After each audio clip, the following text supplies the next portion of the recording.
This is my nation, pledge of allegiance.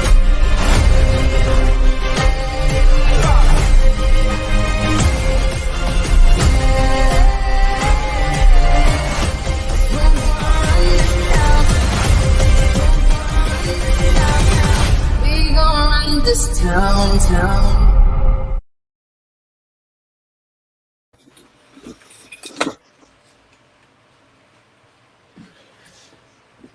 What up, everybody?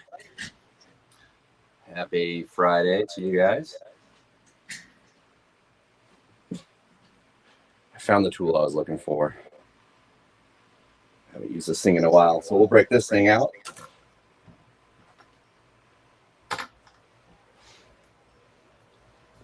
Who do we got here with us?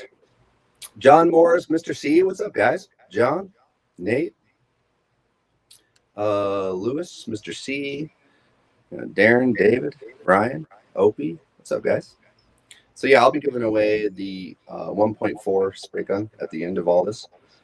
But I'm kind of able to look over the comments. I don't know if that's going to work out or not, but just kind of recap of what we did a couple days ago.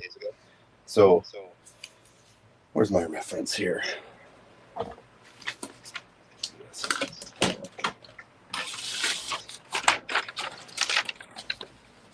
I have the photo reference here, and basically what I did is I printed out a couple of different copies. This will be what I'll use for actual reference, and this is used for what my stencil was. Took that, cut out all the dark spots, and then used, as you can see here, I have the 3 shades that I used of gray. So I have a really light gray, which is almost white. I have in between those two, and then I have a little bit darker gray. Somewhere I have a spray out. Oh, here it is right here. So I have a spray out. So there's the light gray, there's the next up, and then there's the darkest of the 3 that we used up to this point. So when we used those, I kind of went back and forth, registered the stencil with the lightest color, went with the next shade. We kind of just went back and forth between those two. And we introduced the darker shade here, kind of went back and forth within those. And then before I clear coated it, I did go back to the lightest color, and I wanted to make sure that this really isn't a very good reference anymore since we cut it out. But you can see the lightest shades here. You know, we wanted to make sure that we had enough white to erase back. That way we're not erasing back to a darker color, because it's not what we're really wanting to do. So you can see I definitely over highlighted some of these areas to make sure that we got those in there. So when we come back, we can use techniques as far as like a razor blade or where'd that tool go? I just had that red tool. It's just a, oh, right here. We can also, it's this, because since we clear coated it, we're able to scratch back some of the paint that we're going to apply on top of this. Another thing to note is this is definitely over texture, meaning that it's easier. So I kind of over detailed it, kind of like there's a lot of streaks and stuff like that. It's easier to mild that out than to get some of those in. So I prefer to make sure that I have a lot of good contrast, and that way I can, when we use these darker shades right here over the top, we'll be able to kind of mild all that out. So yeah, all right. There's, like I said, there's a lot of different methods to do this. Some people will outline this, you know, they'll actually put a piece of carbon paper and you could transfer your image that way and then freehand it. I like to use a stencil, and maybe it does look a little more stenciled when you're done. Who knows? I do it the way I do it. So really, there's a lot of different ways. So, but the nice thing about using the stencil is you can always re-register it. So we'll be going back and forth with this, you know, hardening edges up and stuff like that. But enough talk. Let's get going here. So yeah, I also cut out the RV here. So what we'll do once we get the background darkened up, I'll go back with the light colors and we'll create a background, just some clouds or something, and then we'll register the stencil in there, kind of fade it out a little bit so it looks like it's in the background. no detail really there. And we'll talk a little bit more about that stencil, but that'll be towards the end of this.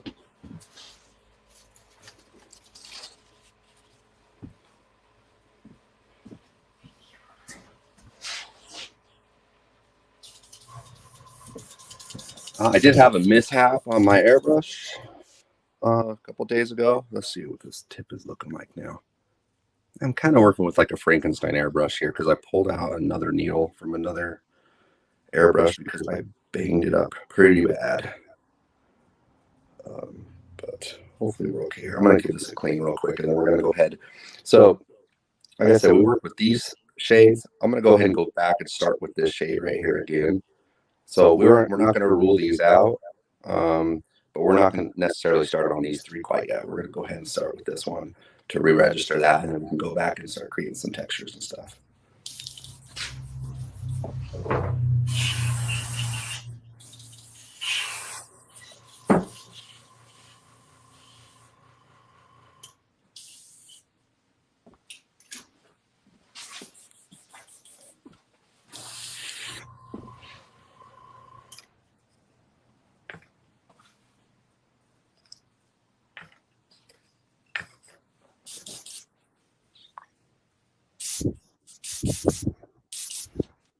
Okay, darkest color of the shade that we used on the last go around.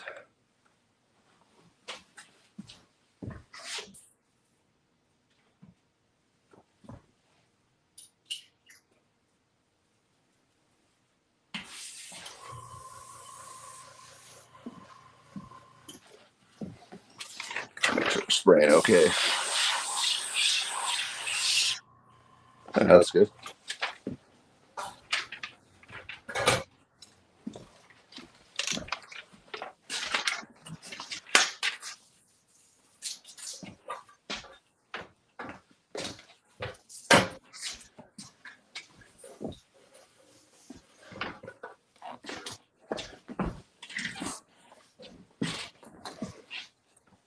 All right, we're going to line this back up and we're just going to re-register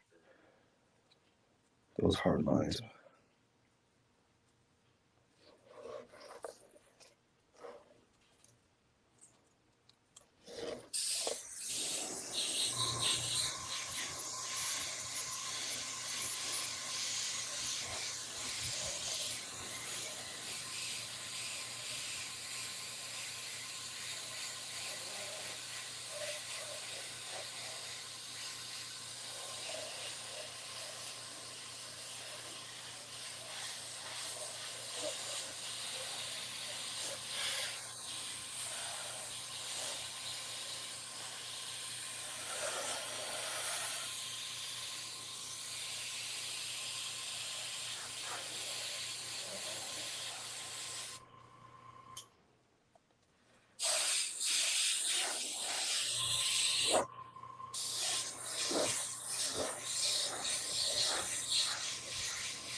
All right, that put a little more life back into him.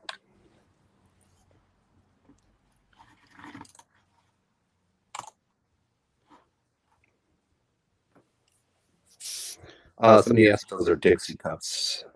Yeah, they're kind of like Dixie cups. You can use Dixie cups. But yeah, I do have those with the sticks on the Amazon store. You can check those out.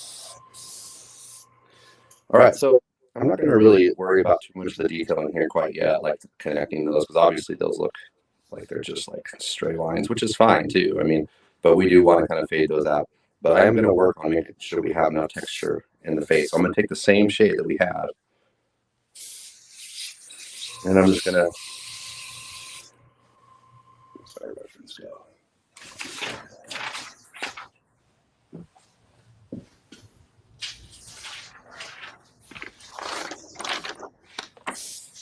Just following my reference. Let me go ahead and move this over here.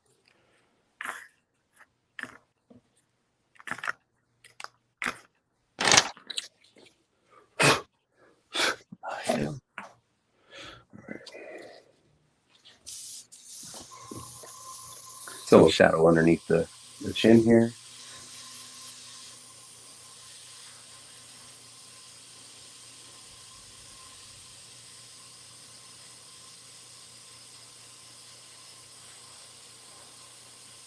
looking light right there.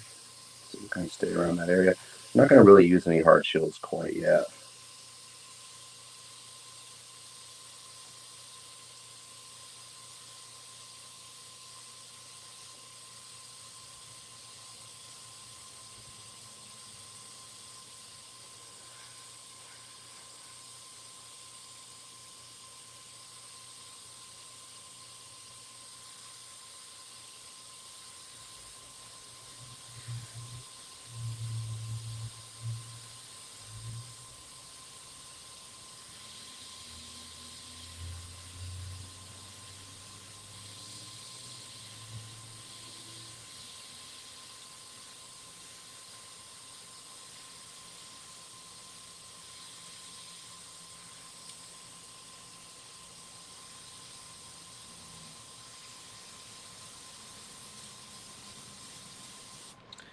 I'm spraying these areas right here. I want to make sure that even though it doesn't show it like on this very edge, it's a good idea to try to keep that edge really clean.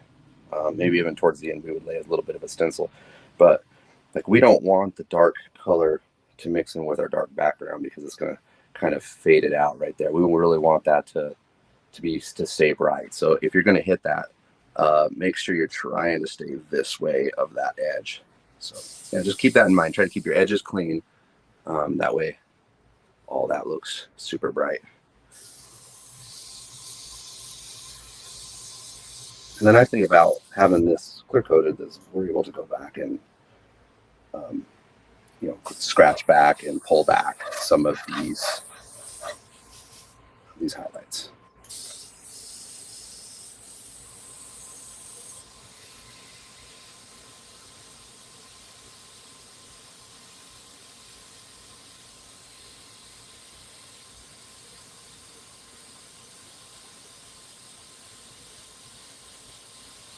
I'm just kind of trying to, like, if you look right here, I try to find like little shapes to be able to freehand. So if you look, like, this is kind of dumb, but you can see like you can make a shape out of like this little thing. So it looks like a little dog to me. So that's what I'll do. You see that? Like, there's the head, there's the body, there's the legs. So what I do is it's easier for me to remember a shape like that. So what I'll do is I'll just mimic that same kind of shape. There's the legs, there's the body, there's kind of the tail right there. And then maybe that's part of like an arrow or something. I don't know. Just helps me remember the shape.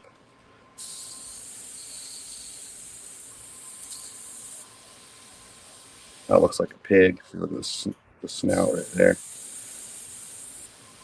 Do the ear, big old body. There's his leg.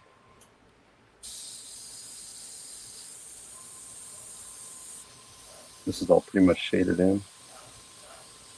Still gonna go light with it because we'll add darker and add more later, but we just need to add up enough paint on there so we'll be able to scratch some away to get some different texture.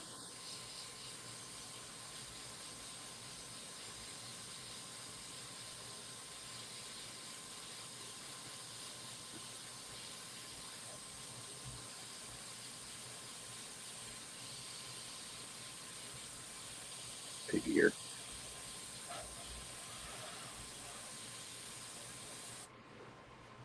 Puppy, pig, arrow. This is all kind of shaded in.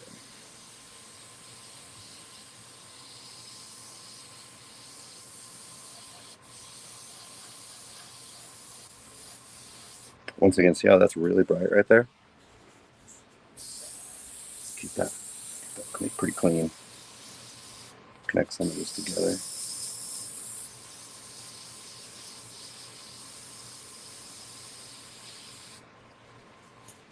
It's like a Star Trek logo.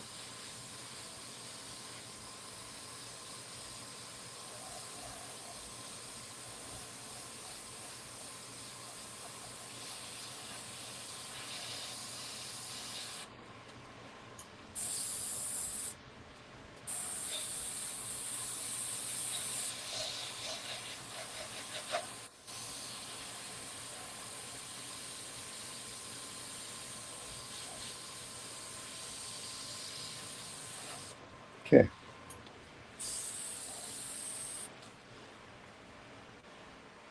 It's a bunny. See the ear? Okay. I kind of blew that one out a little bit. Gonna do some shading right there. Looks like an elephant. Trunk goes into his eyebrow.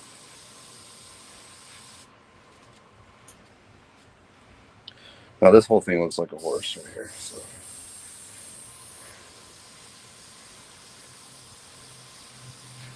you start doing this long enough, you'll find shapes and everything, like characters and all kinds of stuff.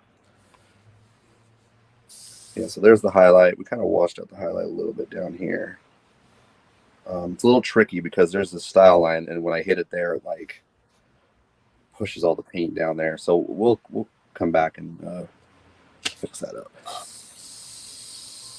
All right, so like if you can look at the reference here, there's not like a whole lot of detail in there. It's like if you look real close, it's pretty fuzzy. So I mean, we're just gonna do our best. We're gonna to draw this eye out a little bit, but we still want to follow our reference pretty good because we don't want it to look like a weird eye that we drew out. You know, we still want to, you know, we can still make it a little fuzzy. We're pretty sharp here. We can still fade it out a little more. So let's just, you know, draw a little bit here. You know what the mind's eye would do.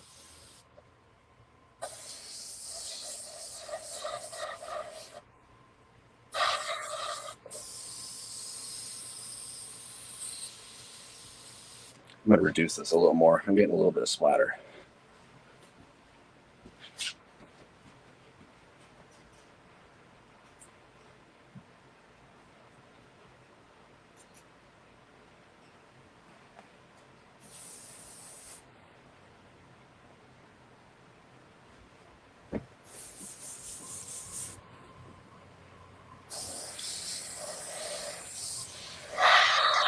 Okay.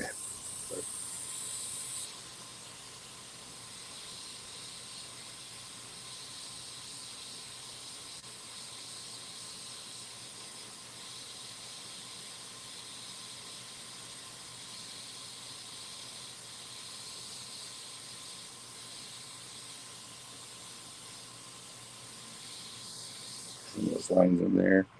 Looks like we can probably shade out a little bit like that. Give it a little bit of a wrinkle.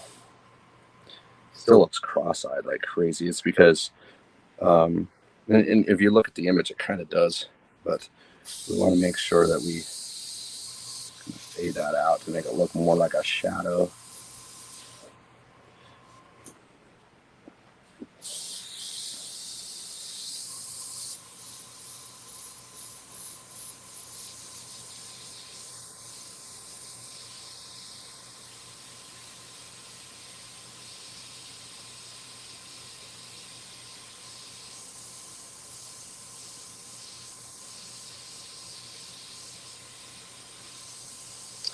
Here we're just gonna kind of give it a little line straight up and down. You see it right here.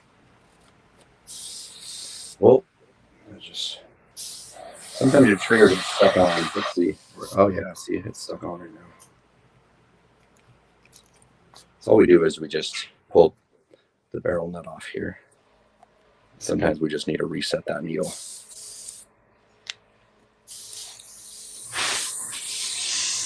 Go good now.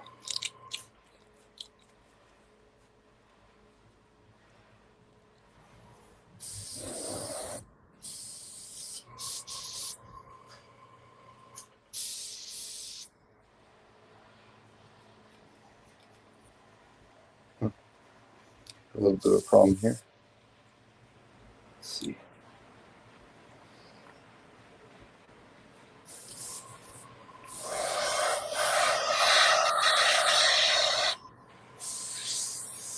It's still leaking a little bit. So it means that it's pushed all the way forward, but that's not too bad. I can deal with that.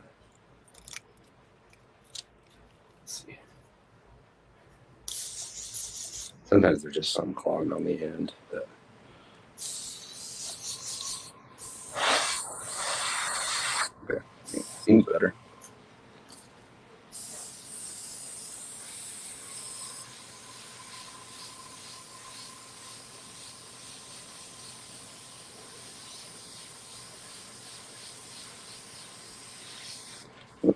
shadows here.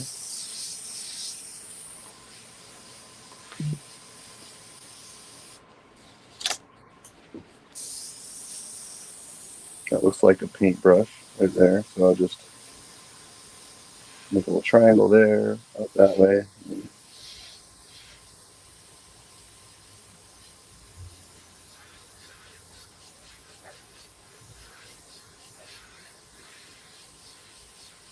We're starting to get really good contrast between here and here. That's what we want.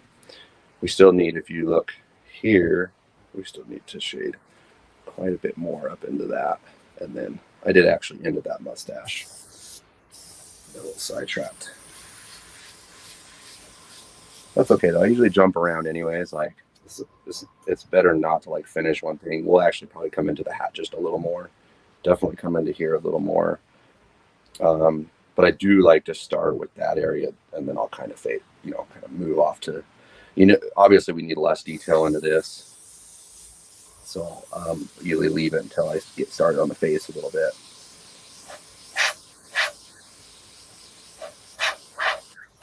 One thing is with these airbrush portraits, like I mentioned before, they get worse before they get better.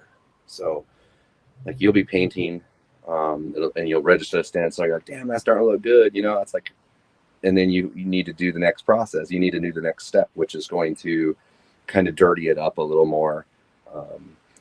But once you get to a darker shade, because we're capping these colors, we have all the way from light to dark shades. And right now we're capping this almost directly in the middle as of just the gray tone.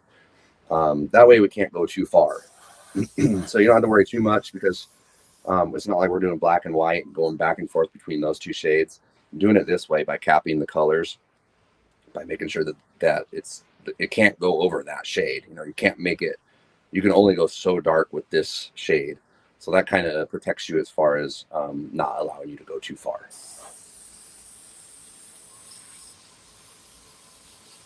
All right, let's get this cheek we talked about and go back to that mustache.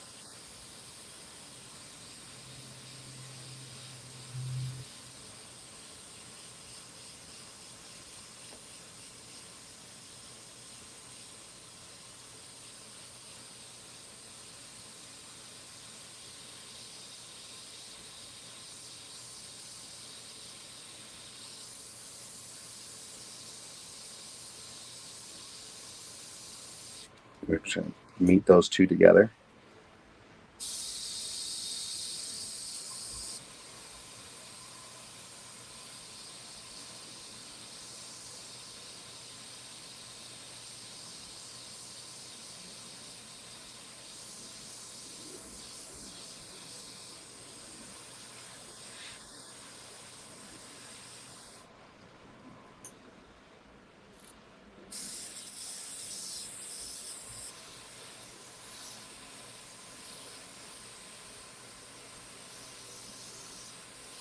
We'll just give that a little bit of a fade right there, make it a little shade darker.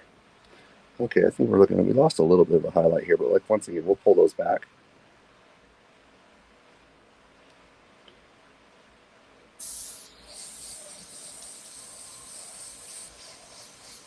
Darken that up a little more. All right, let's go back into the hat a little bit. Looking pretty good there. Shade that in a little bit.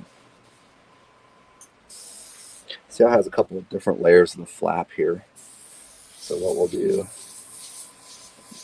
we'll get up close and create that line and then fade off of it.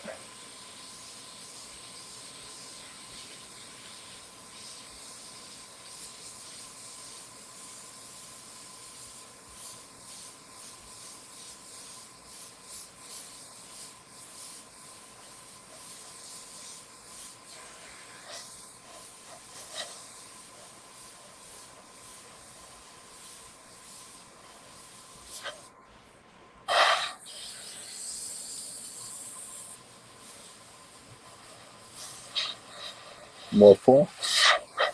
Looks like all that needs to be shadowed.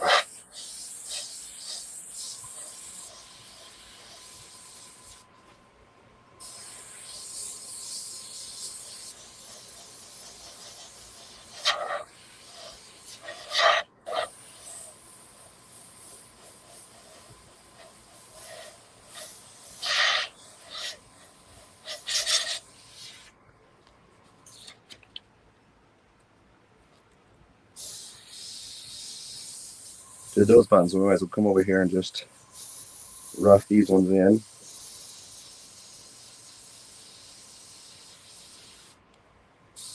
Definitely need some shadowing right here. So,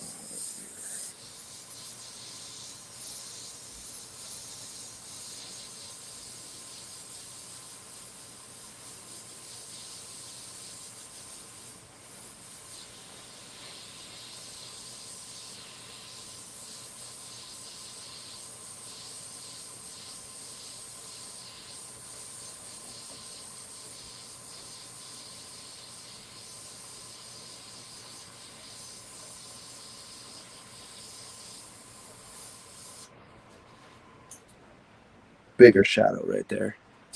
Need to get, oh, that should be shadow.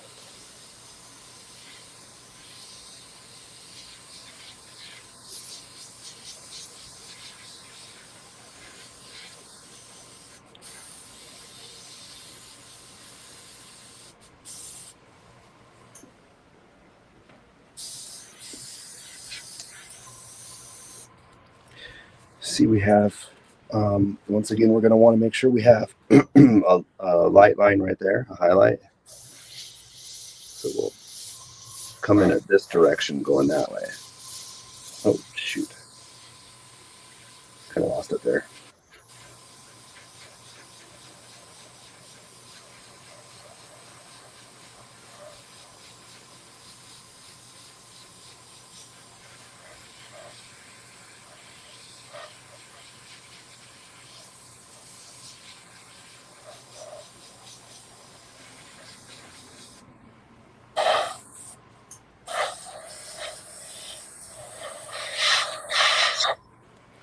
All right, we're looking pretty good. Let's go back down into the robe here and we'll get some of these lines to fade off.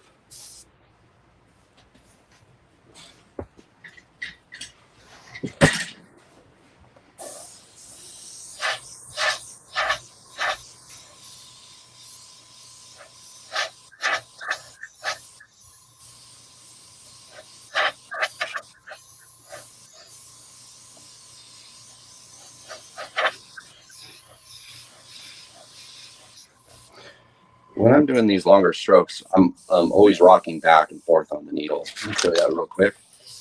Basically what I'm doing is dagger strokes, just like this.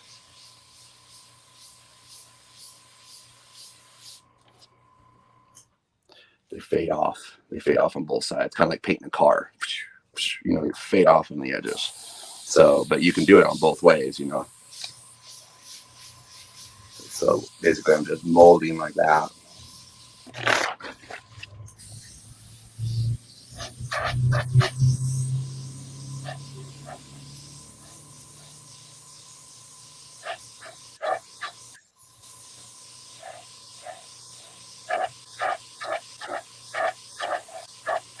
Because once you get good at those strokes, the dagger stroke, you can pretty much paint anything. Because you have the motor skill in order to, like, it takes a little bit to learn that, but once you have your airbrush in the hand for long enough,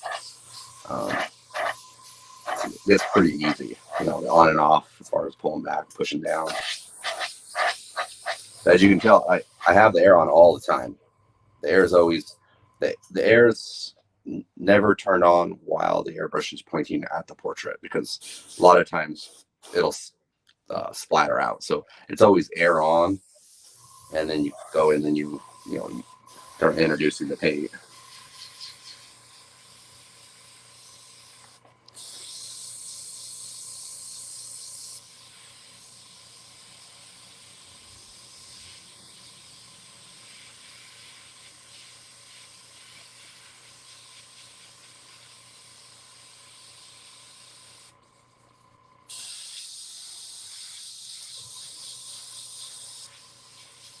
Double chin.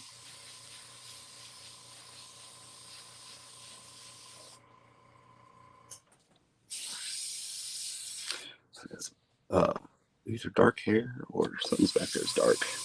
I'll make sure we darken that up.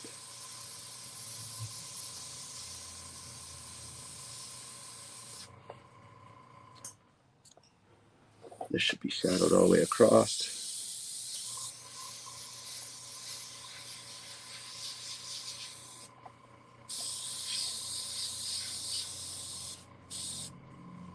Okay, we're getting dang close here. A little bit here.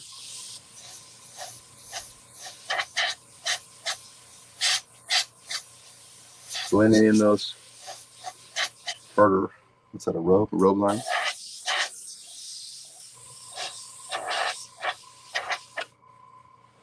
Alright. Go ahead and blend this whole bottom. Make them fade.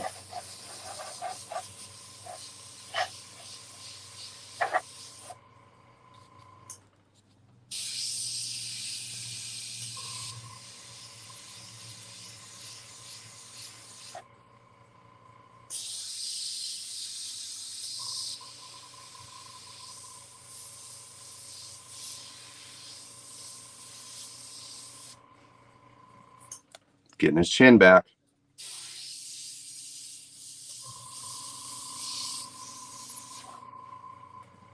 Let's see. It looks like that goes like that. A little darker. Okay.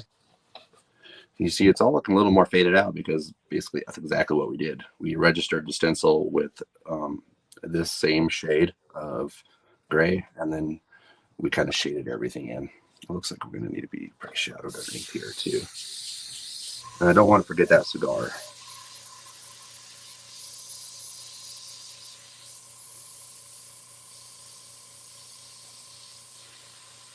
Okay, look at the cigar here. We have, like, it's darker here. It's really dark at the bottom.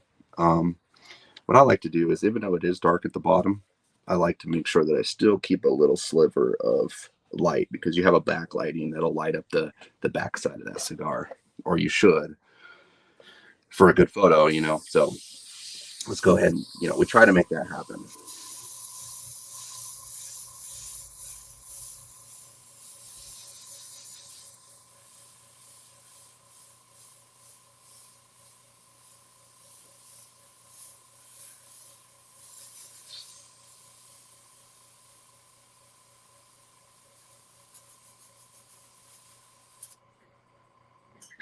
So there we go. We got the dark here. Looks like there's some lines going through.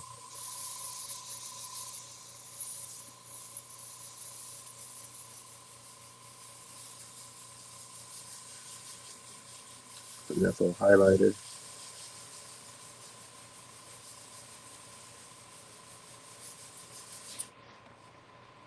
Everything has its own texture, so you notice I'm using a different technique to try to, you know, to get that look like it's really like a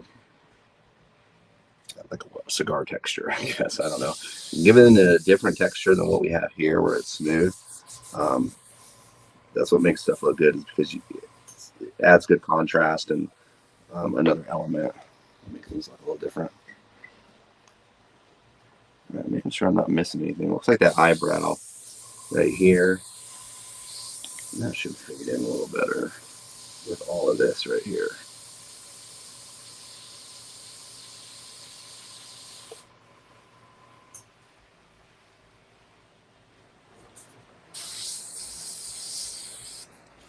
Maybe a little bit in this ear, a little more.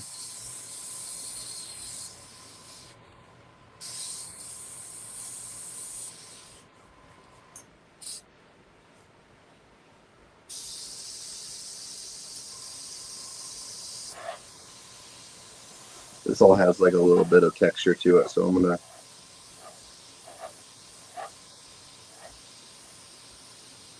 bounce it around a little bit.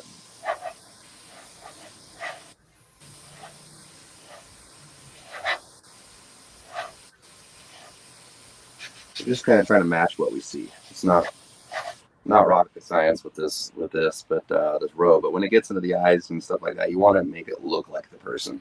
This one's a little bit more of like on the character side, so it's more forgiving. But if you're painting somebody's grandma or grandpa, and they know how that person looks. So if you're off, they're going to know it. So keep that in mind, you know, when it comes to painting portraits.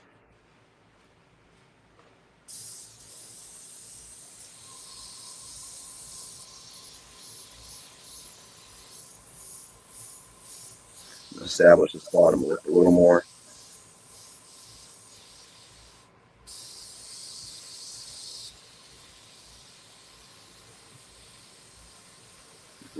stubble here.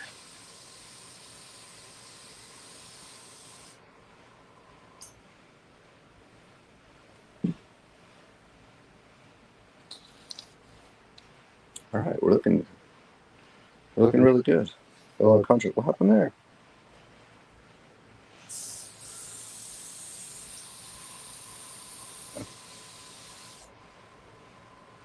Okay. All right, he's looking good. Let's go ahead and create some texture. We're going to use a razor blade, and I have this pencil, sort of fiberglass pencil. I don't know. I haven't used it in a while. I found it at the bottom of my bin. I'm going to see if that will work for something like the fur and stuff. I think I do remember using this tool for that. I do have an electric eraser somewhere. I'll see if I can round that up too.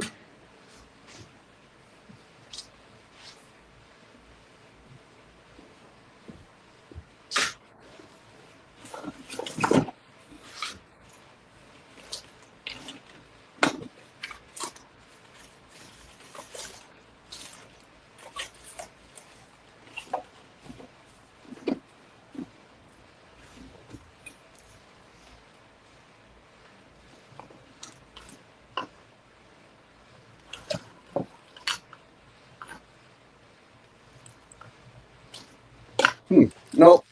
I do have erasers, but I do not find the electric eraser.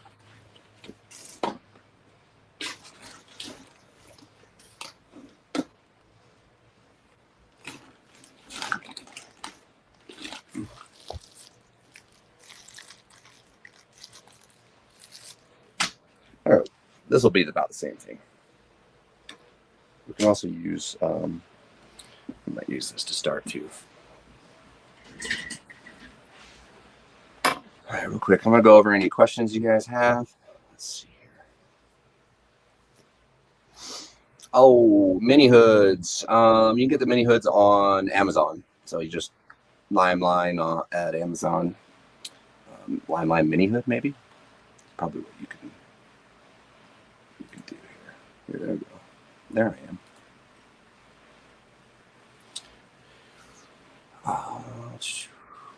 Yep, we've established those are Dixie cups. So you can use Dixie cups, popsicle sticks, whatever, but they are packaged up through Line. Where's your hat, Adam? Oh yeah, I forgot all about that. I'm lucky this thing don't look as much like me anymore. I'm frozen. Uh-oh. Oh, I'm back. All right. Who's frozen? Big money in fishing oars, really? Huh. What airbrush are you using? I'm using, I'm going to bump it down, but I'm using about 18 PSI right now.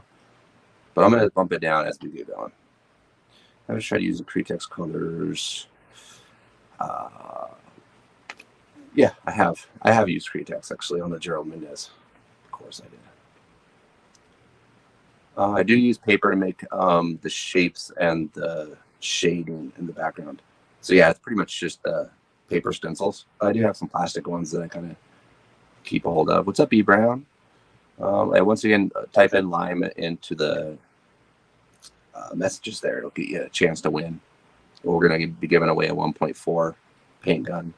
Oh, hell yeah. We got a super chat from Mike Manning. Appreciate that. Thank you so much. Sure. I think I might be. Yeah, happy Thanksgiving. Wearing your wrong hat. I know I shouldn't. Okay, I think that's it. All right, guys. Let's get going a little more on this.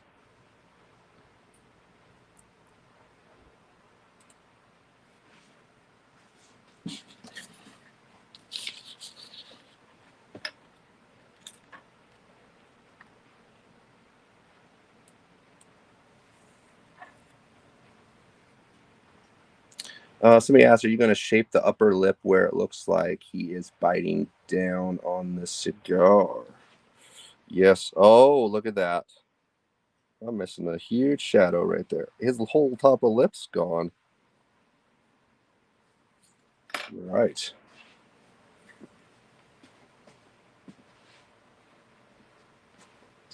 Well, hell yeah. E Brown came in with his $10 super chat. Appreciate that.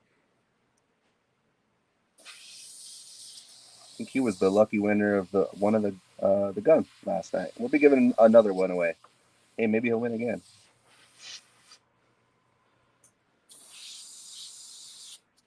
Okay. All right. Thank you for that. Looks like it's just nothing's there.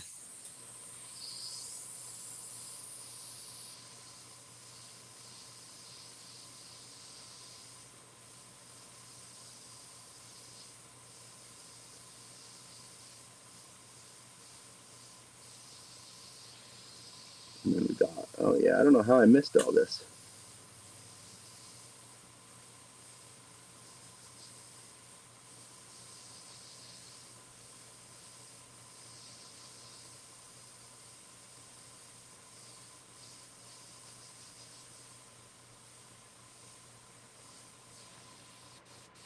Make sure we bring that highlight back right there. And then we got, looks like this, that to be the shadow of the nose. Come down just a little more.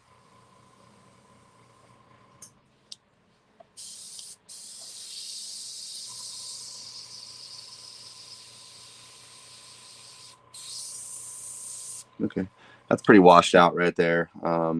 It's all shadow a little too much, but we're going to come back with a darker shadow there because that looks much darker than what we're already at. And once again, we can still pull back the highlights. All right, anybody see anything else that's like crucial? Like I said, some of this is still going darker, but I'd rather get some of these shapes in while I can. There we go, that looks a little better. Let's see what.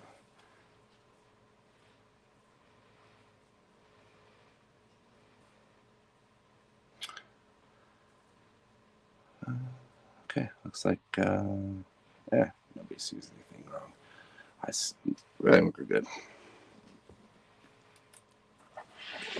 All right. I haven't used, like I said, I haven't used this tool in a while. Let's check this thing out.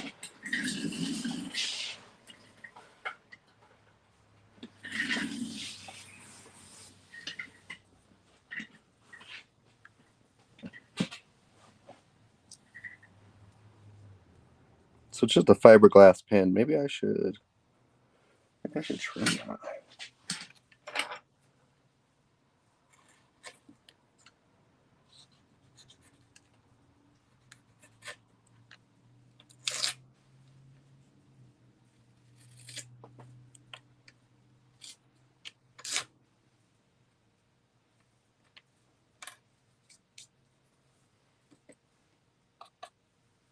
Okay, well, I don't know if I trimmed it right, but let's try that again.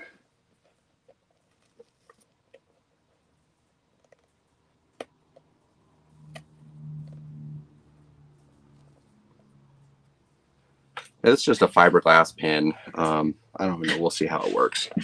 I do want to put some of these textures back in here. Let's see what that looks like. Yeah, it kind of puts like an overall, like a brush texture to it.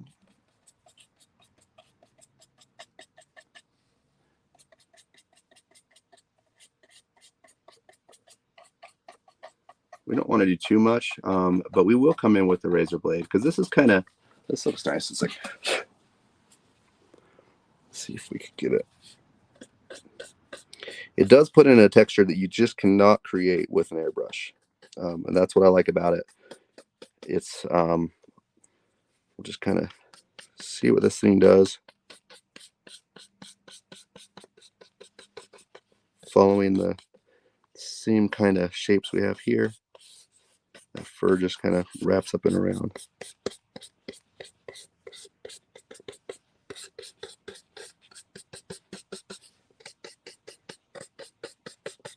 Yeah, I like this thing.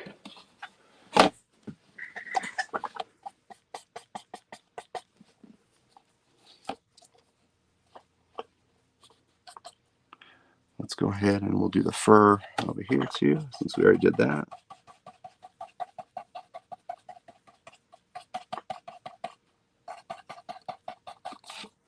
I think all this is fur as well.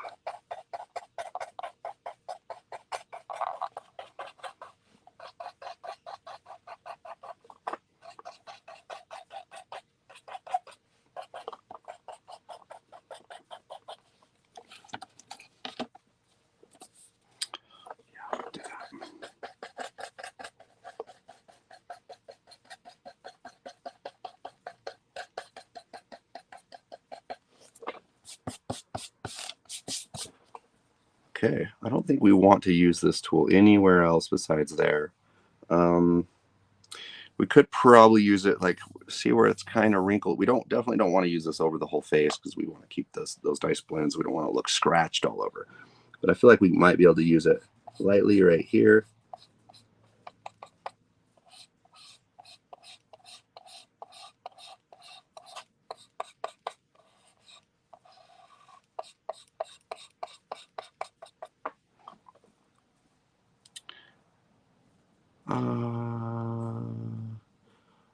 I would say, and then maybe just a little bit in here. You might be able to pull some of this highlight back actually right here. There we go. This will actually pull that highlight back a little bit.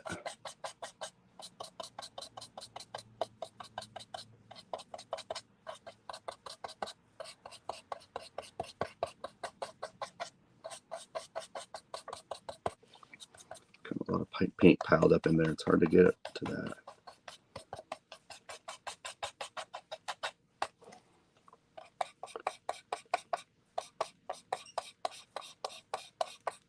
There we go. Just having a little bit of texture in a couple of areas and not all over. I feel like it's just fine.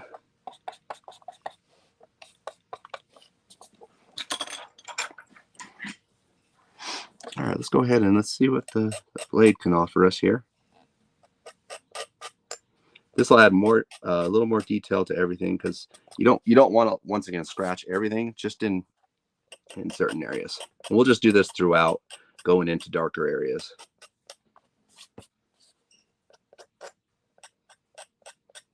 And we're able to do this because we have clear coated in between our underpainting and the overpainting, I guess is what you could call it.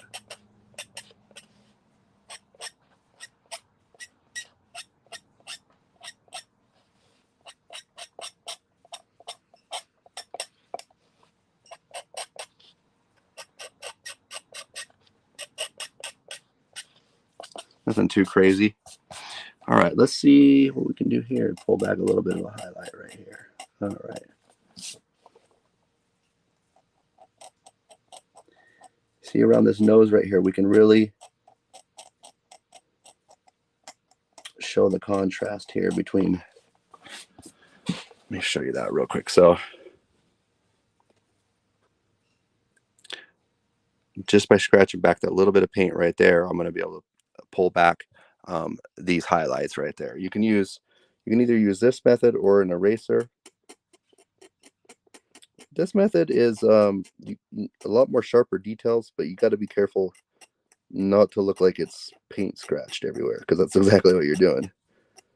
So you don't want to like go all wild.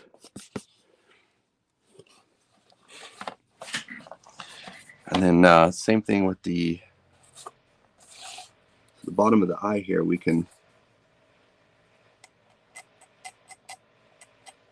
it's pretty much like painting with you're just pulling back the highlights with this rather than spraying over another color, because first of all, you can't really spray nobody can really spray that small and make it look like that. So we're relying on scratching some of these details back. And then it looks like there's going to be like, go ahead and get those going now. We don't have to scratch them back later.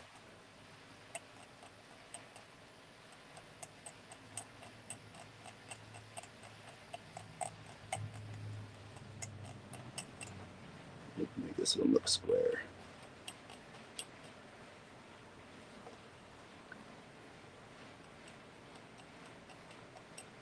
We're just adding a little bit of detail to the eyes now, because I will be going with a darker color on that, but then I'll know exactly where I want to pull those back. Sorry about that. This one doesn't really have one, so we'll just kind of just put something about right there.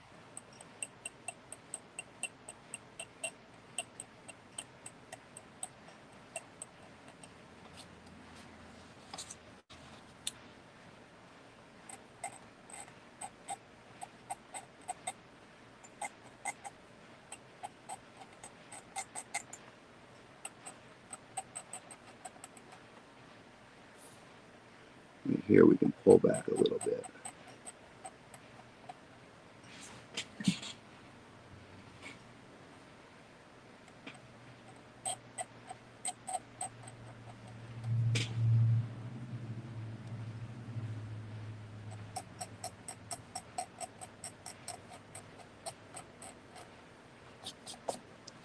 All right, let's go into the lips here.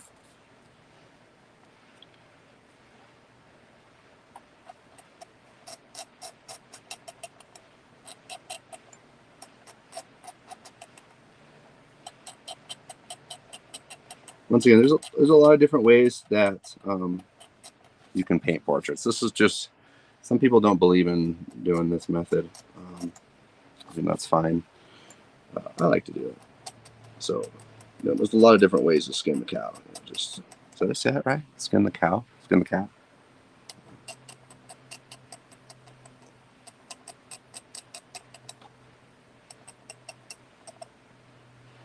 Put some detail up in here.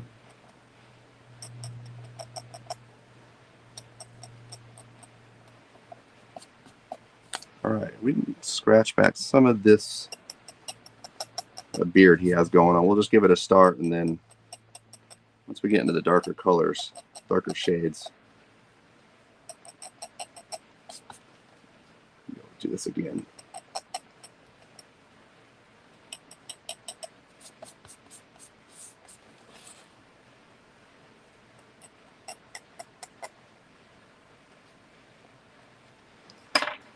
Try razor blade. Let's see. Oh, there we go. Razor blade's giving me a little bit thicker of a line. And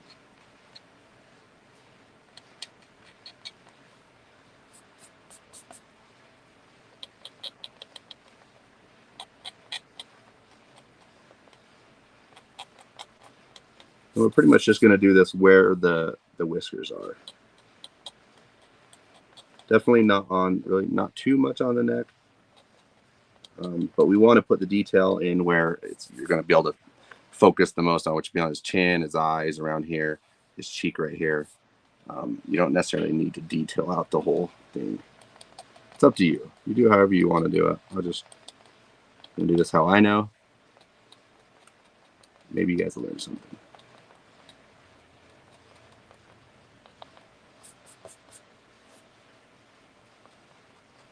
Definitely the blade was a better tool for what I'm doing here.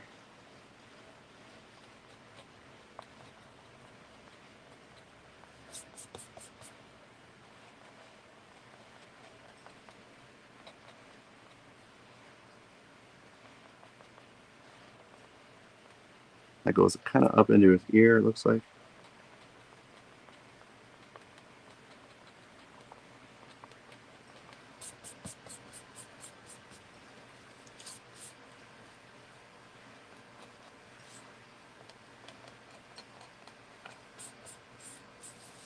All right, that's looking good. Let's go ahead and get the mustache in here. Yeah, definitely the blade. Maybe the X-Acto blade was a little too sharp. Let's see, let's get this.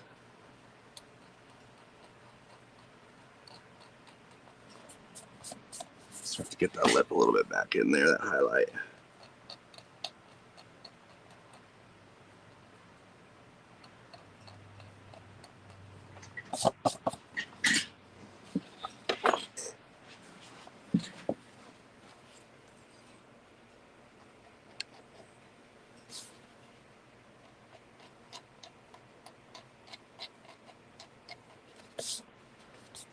There we go. That looks like that's starting to wrap up a little more around there. Looks correct.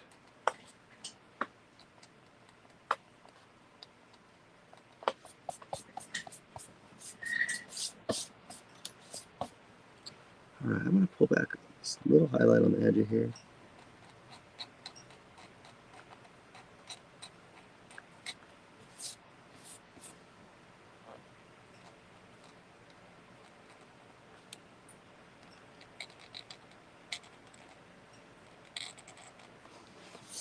See, if you're real careful, you can just barely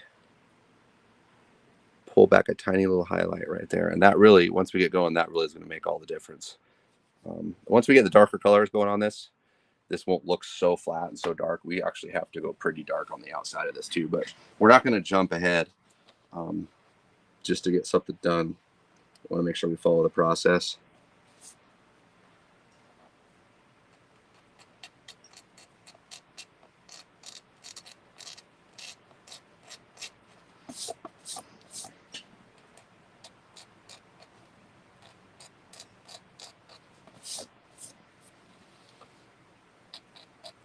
Making sure you don't lose, like, see how this chin overlaps, you know, so that's, you want to make sure that you got the bright highlights there that are going to show the overlap there.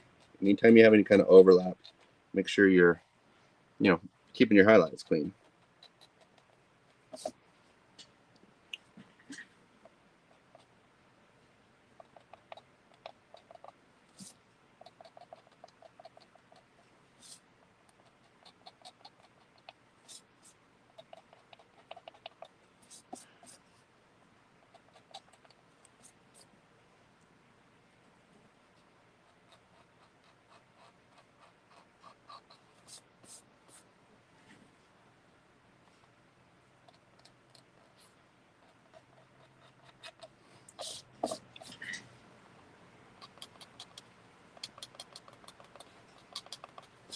Okay, I got too crazy on that.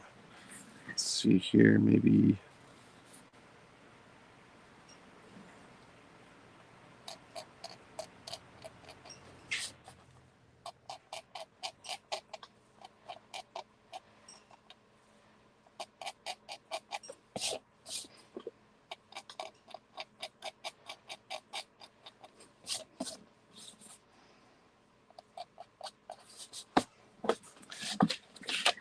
All right.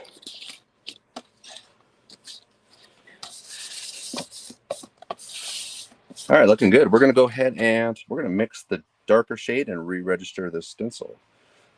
Let me get a drink real quick.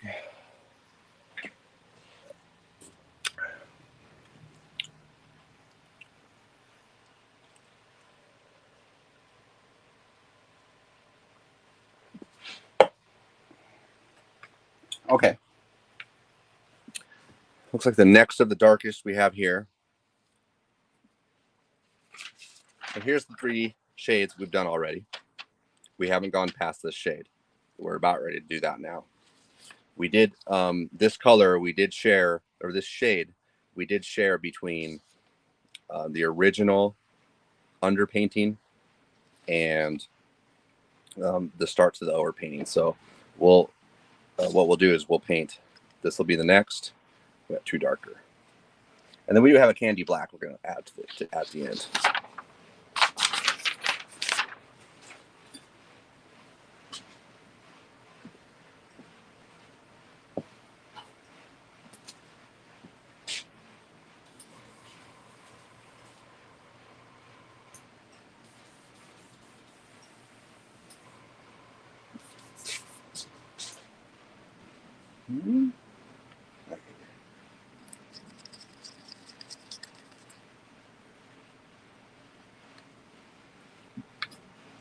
Gotta make sure this is reduced enough.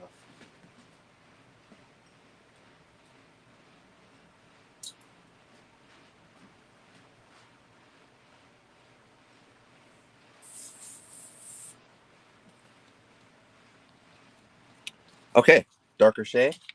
Where's our stencil? There it is.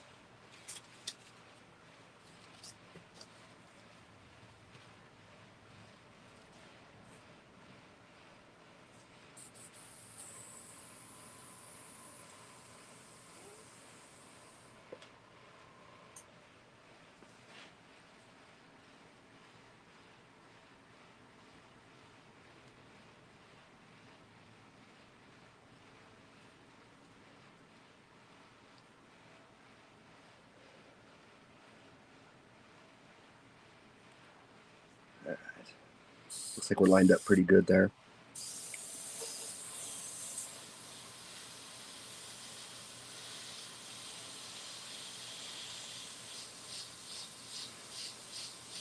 I'm gonna go ahead and start blending this out.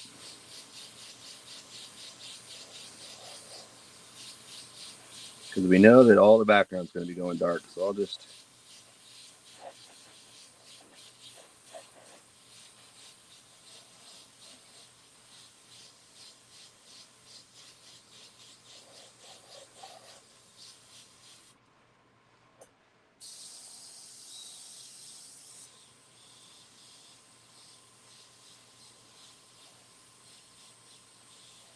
this is probably the last time that we will use the stencil like overall, because some of these shadows are not as dark as some of the darkest colors that we'll be doing. So we would be making a mistake if we were to darken those areas.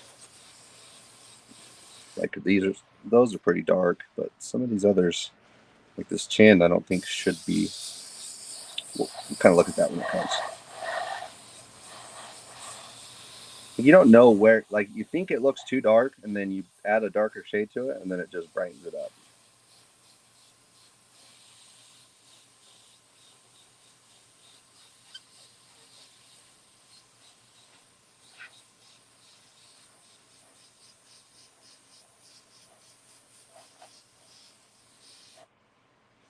We got it all.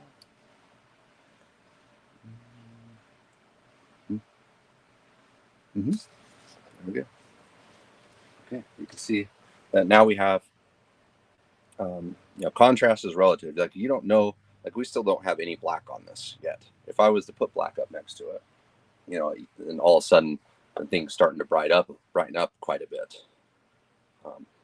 So once again, that's why capping the colors at a certain shade, it's a really good idea because you can't really overdo it. So if you're going to go from like light gray to dark gray and go back and forth with those two shades, that works too.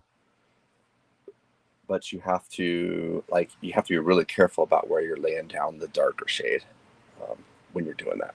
So I think it takes more skill rather than if you cap the colors at a certain shade. And what I mean by capping colors is, you know, there's our first shade, second shade, third shade, fourth shade. We got two more to go. So basically, if we're painting in this number 2, no matter what, it's not going to go darker than this shade. Same thing with number 3, number 4, number 5. But if we're bouncing back between, you know, we'll show those shades as we go. But if we bounce back between this and dark, back and forth, you're going to have a different look than if you were to follow the method of color capping the shade at that color.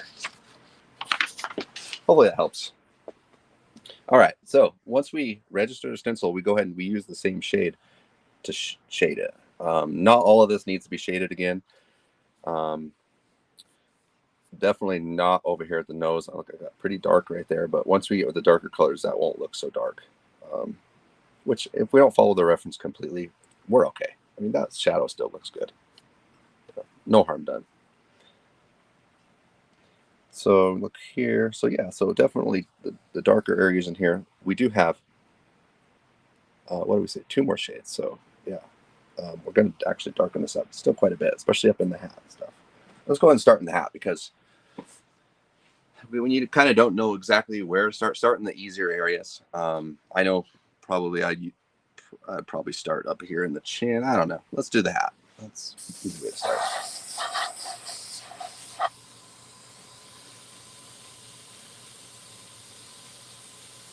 And once again, we kind of do the same thing we did before. Follow the shapes. The dog. I like to stay more on like the inside of it though, so let that be a little bigger, and then I would just shadow like spots up in there. The pig.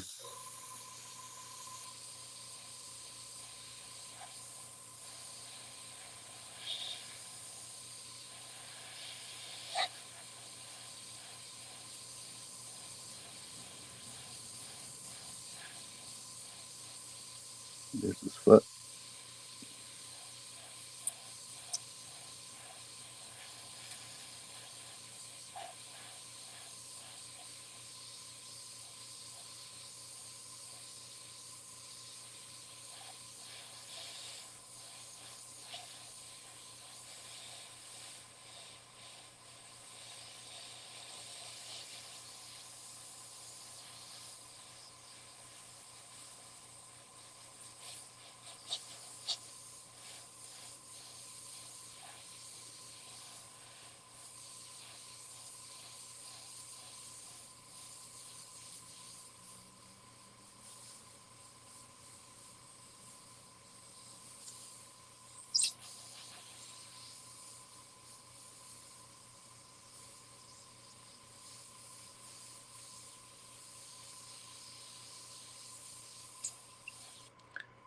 See, I got a lot of buildup on that. Started squeaking.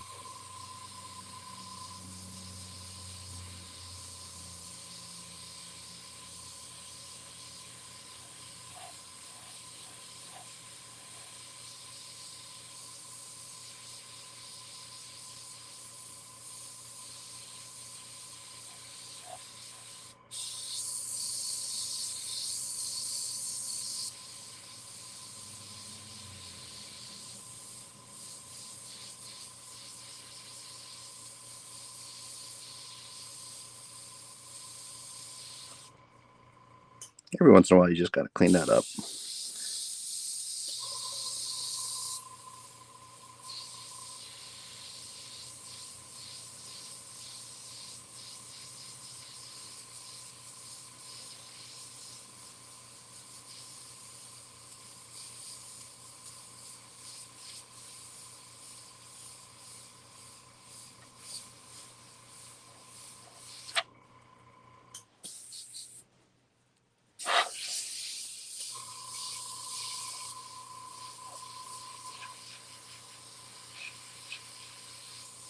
So this is darker here. Get that faded out. There we go. This is more smooth, so we want to make sure that we stay as smooth as we can on that and blend those out.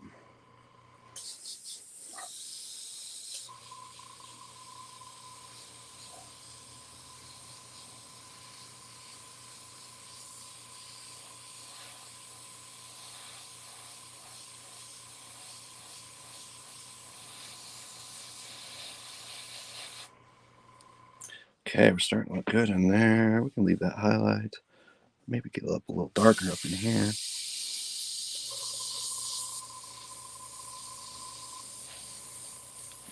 There we go.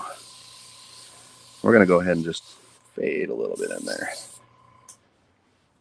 Okay. It's looking pretty cross-eyed. Let's go ahead and shadow this in.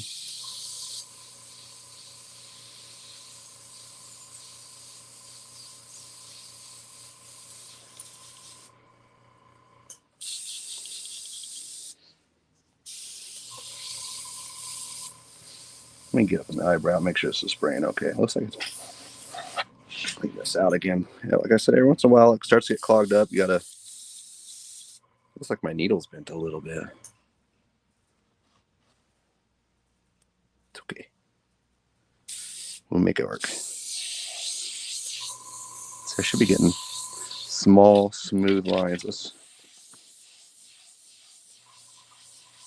There you go. Seems to be okay.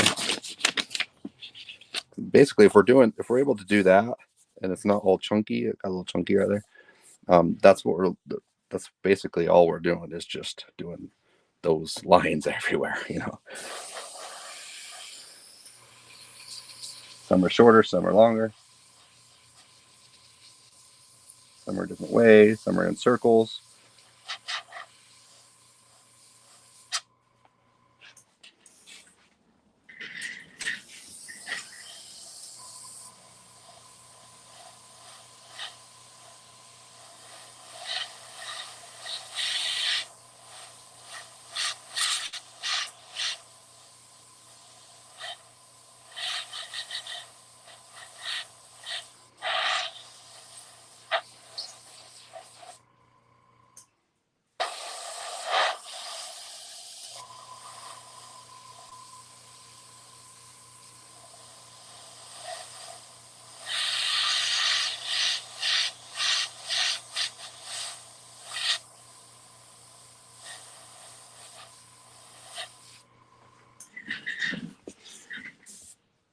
Go ahead and do the same thing over here.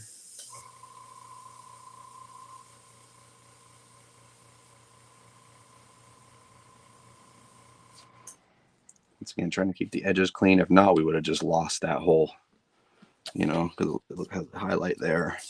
We're just going to put the highlight all the way around it.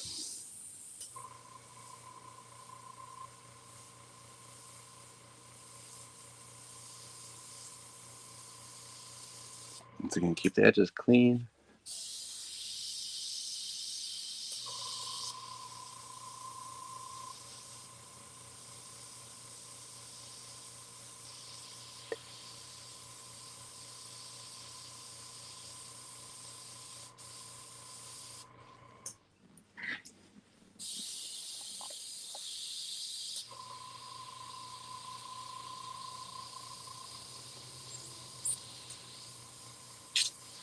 Oh, damn. Let that dry. Let's spit out on it.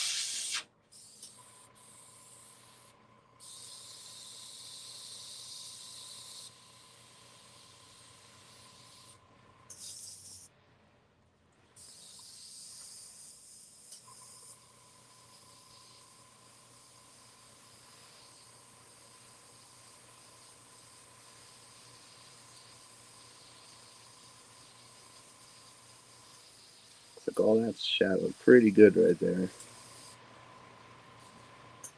That's good. That's good. That's good. Mm-hmm.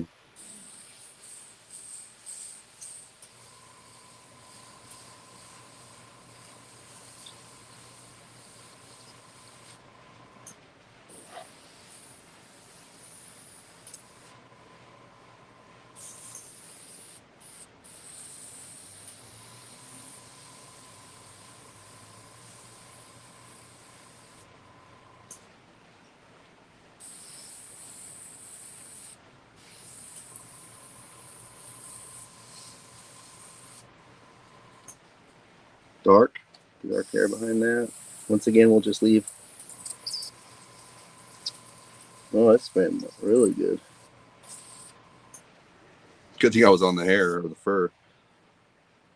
There we go. Yeah, it's a constant battle with that. So if you guys are having problems with the tip dry, well, join the club. It happens less with solvent-based paints, though. Water-based paints is like twice as bad. In my opinion, I don't know. I find it to be twice as bad. Right, we got a pretty dark shadow right there.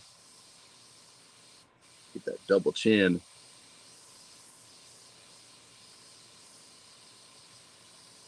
Same thing here. We're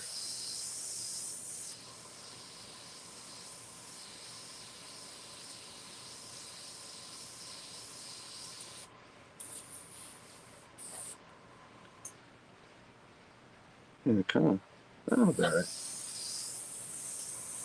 Need to highlight that back.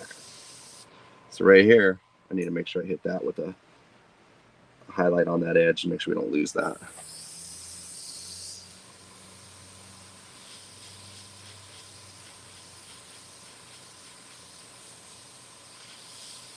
Darker right here.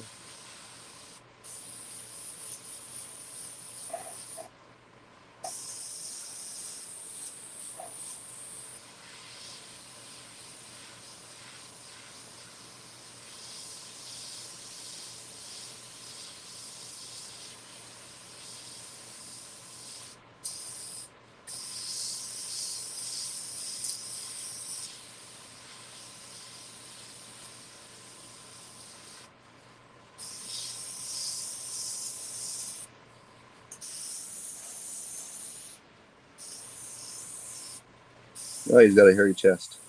Yes. Make sure we add a little more hair to that. God, this thing's spraying good.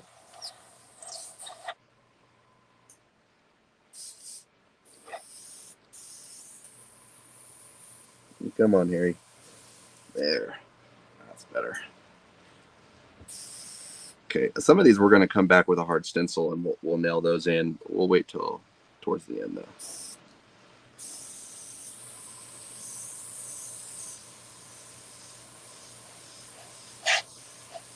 We do the same things we did last time. We fade those in. We're just going to fade them in less. We're going to allow the first layer to blend out a little more, kind of see how this is all a little darker. And then as we get going, it'll be, those lines will get smaller and darker. Hopefully that made sense.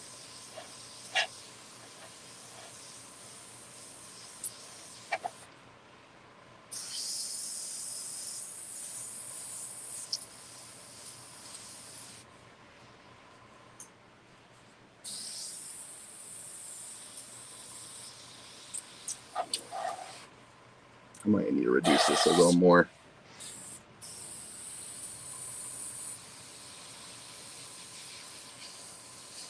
Got some details in the hat here. It looks like need to take care of.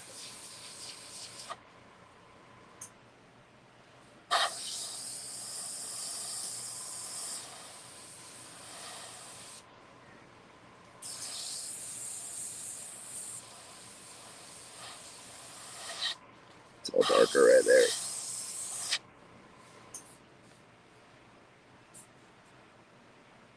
Dark. Yeah, you know, you don't follow the reference all the time. I don't want that dark on that edge. This can actually maybe go like that. And then these lines can kind of fade in.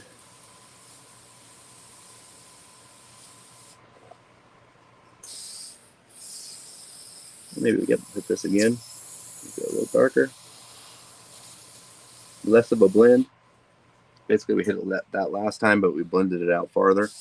We're going to hit it again, but just blend it out less.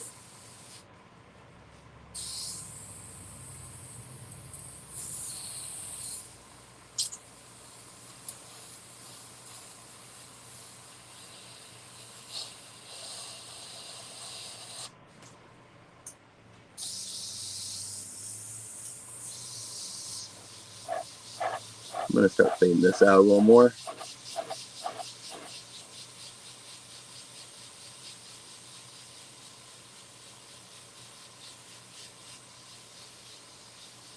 As you can see, I'm using my airbrushes. I'm pointing it that way. So like if I was to fill this in right here, I wouldn't want to be aiming this way, because what it's going to do is going to hit the panel and it's going to overspray all over a lot of this stuff that I want to keep light, you know. So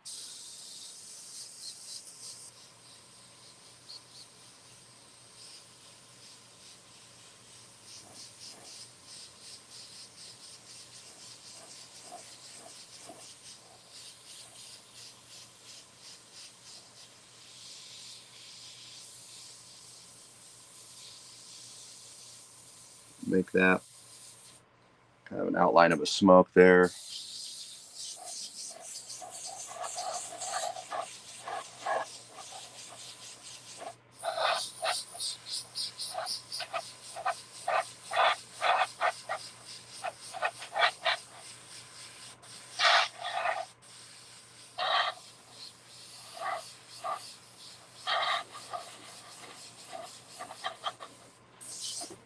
Okay.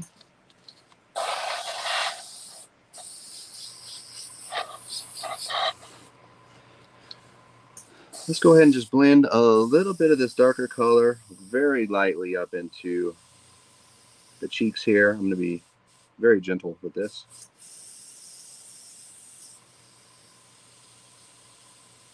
Like putting makeup on, you know, just a little bit.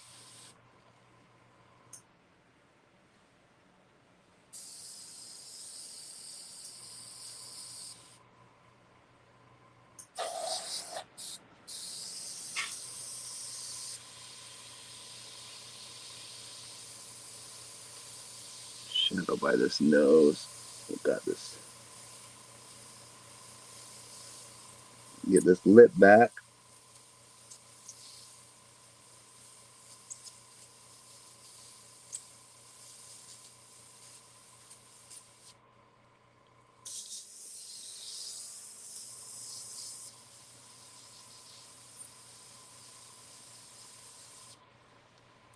There we go.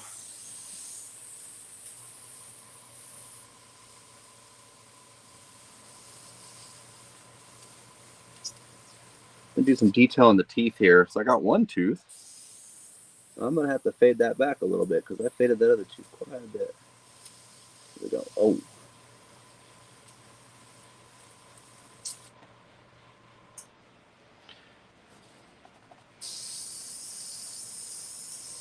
Fade those back a little bit on the back side of these.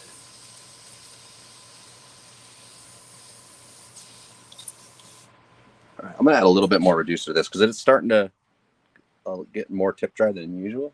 That could be the problem.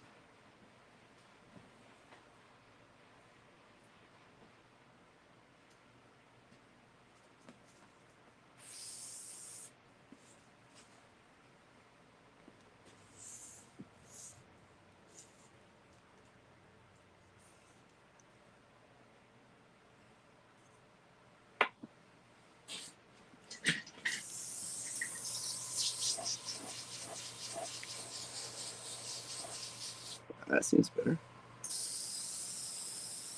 Let's see, where was that? Oh, yeah.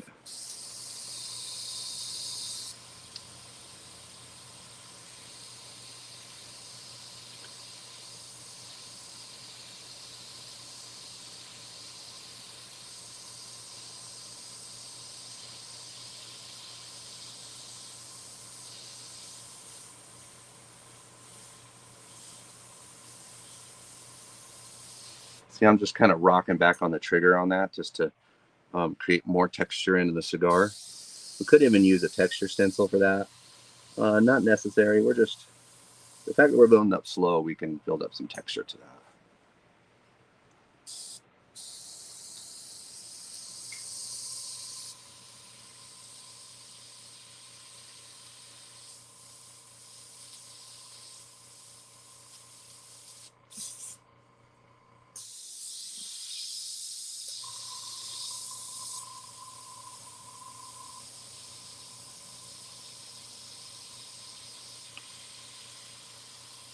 Very lightly in the nose. I'm going to be really careful doing the soft blends now. We don't want to get in there close and then hit this too dark with that. So go ahead and do a little bit of work on the eyeball. Hopefully we got. Always want to make sure your airbrush is operating at peak performance when you go start doing the eyeball and stuff.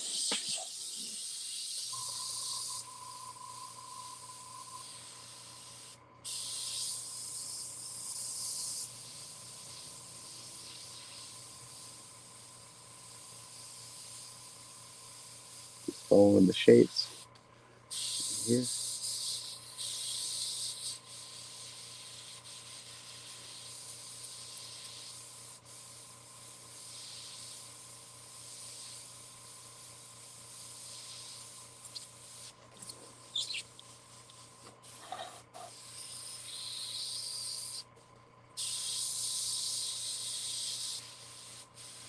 Blend that off a little bit, and then a little bit down up in here.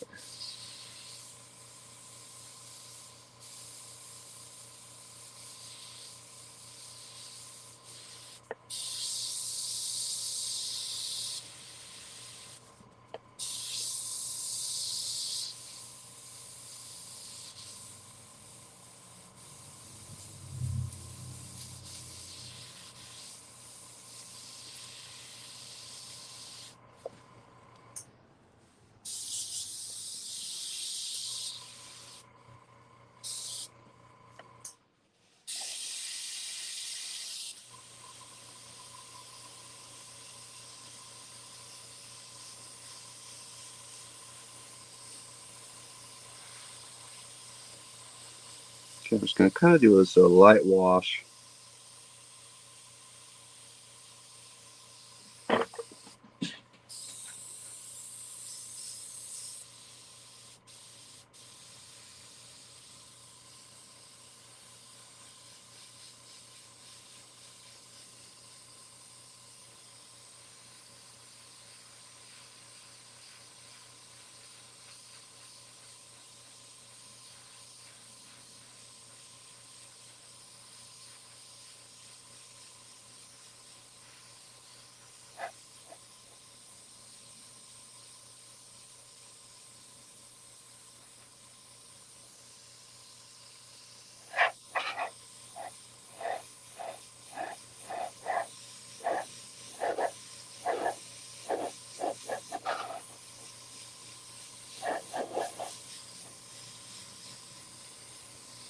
Just going very light because we just want to tint this just a little bit darker. So if we do use the brush a little bit, you'll be able to see where we pulled some of that paint back.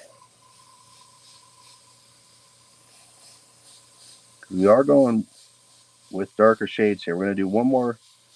We actually got two more to go, but the last one we do very little of actually on the portrait itself. Blend all that in. That's a little dark right there, all that.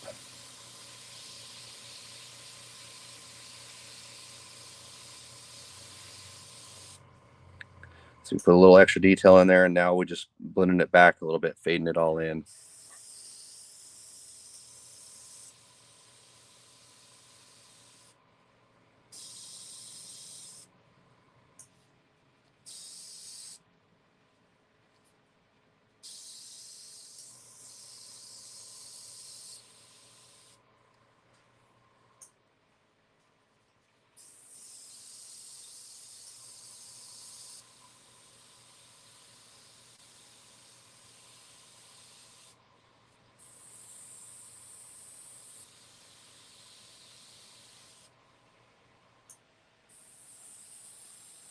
All right, I'm just about done here. I'm gonna.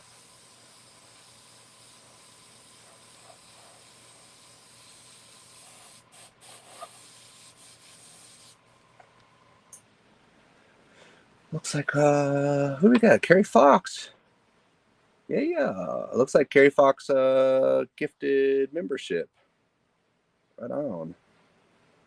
Yeah, I'm starting. Just so you know, for those members, I am starting to do more with that membership. So I think last week we did show how I repaired that paint peel on that panel, which that video is still yet to come out. I saw just a little more editing to do. But okay, I think we're about there for that, the darkest. So we'll go ahead and let's go with, let's see. Well, there's the darkest shade right there. So we got these two left. Make sure I don't get those mixed up.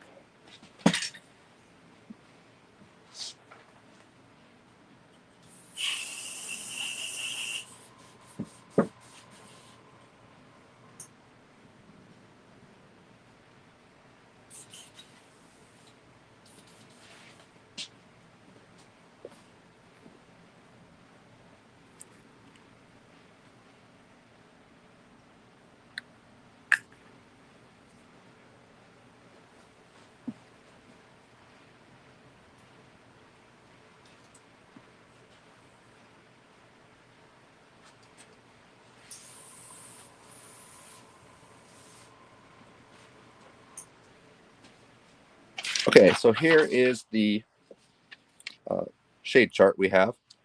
First shade, second, third, fourth.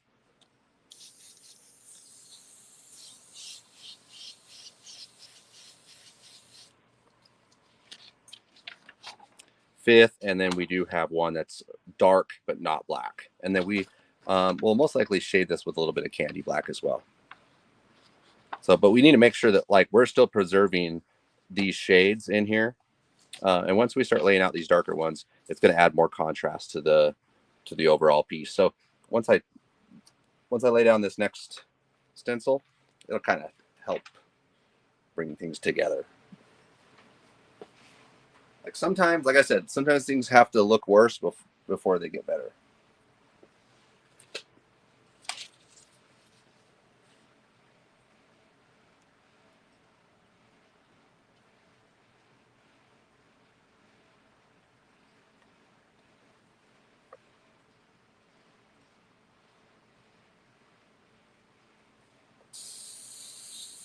All right.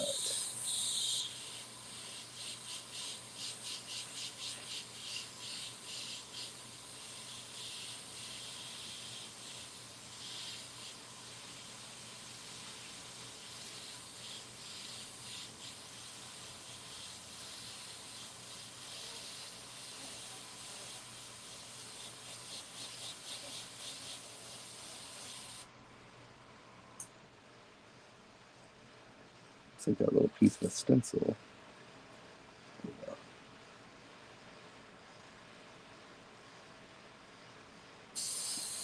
going to be a little more careful about how much paint we're laying down now. Just going to lightly register these that are in the nose. Some that I know they're going to be darker, like this. I'm going to hit them maybe right here on this one, but not like full blast 100% coverage.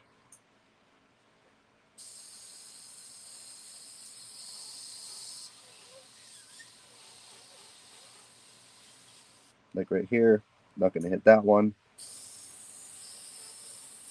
I'll hit the eyebrow, but maybe not the whole. It's a little more highlighted right there.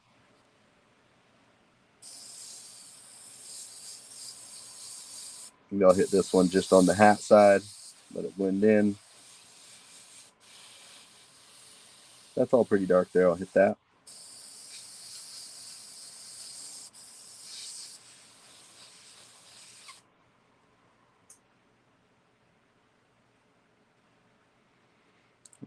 We'll hit it right here and just do a blend.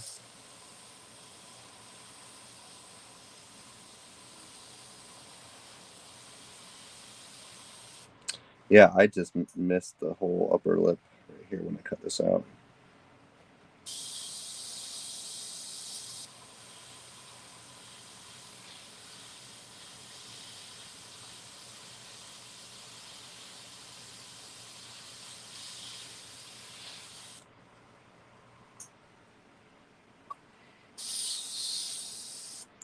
What does that chin look like? Yeah, we'll go ahead and hit that.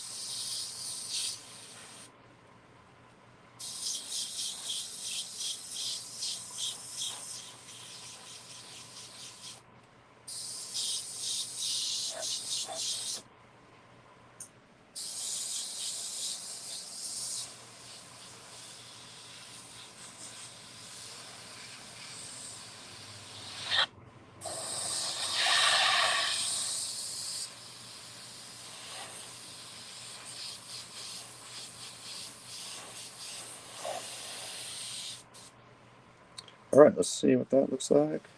All right, looking better. As you can see, once we re-register that stencil and we introduce a darker shade, everything starts to look a little better. You know, it looks a little dirty. Like, once again, we're going to dirty this thing up a little bit, but we're not going to go, we can't do the same techniques like we were doing earlier when it was lighter paint, you know. So we just got to be a little more careful. Definitely, if you, we do need to do more in the hat, and then we're going to be able to scratch back some of those highlights again. So let's make sure it's spraying okay.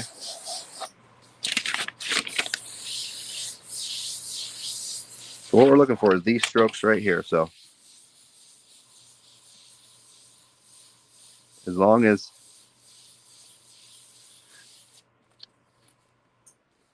those are looking crisp, that's what we're doing here. So we're just basically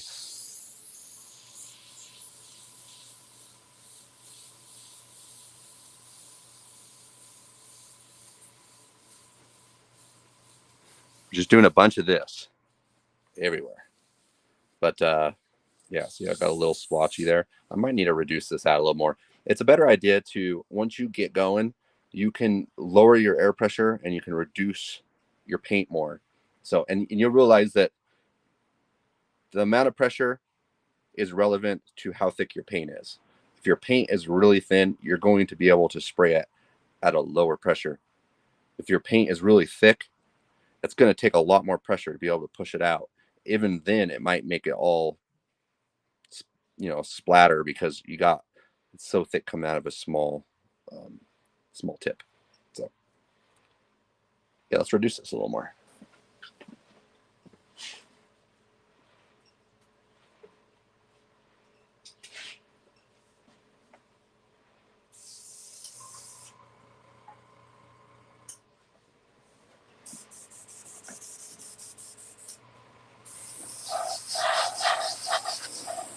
Oh, that's better.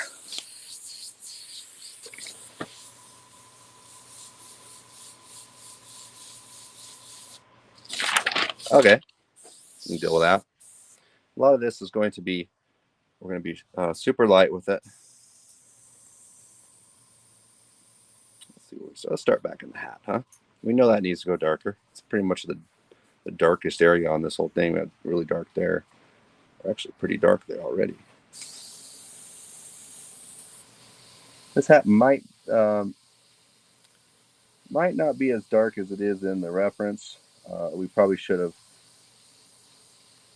made it darker from the get-go, but it's going to be fine. Like, we don't have to follow the reference exactly. On the eyes and the teeth and the face and that stuff we do, because it needs to look like that person, but really on the hat, whether or not it's shadowed as much, I don't know how much that really matters.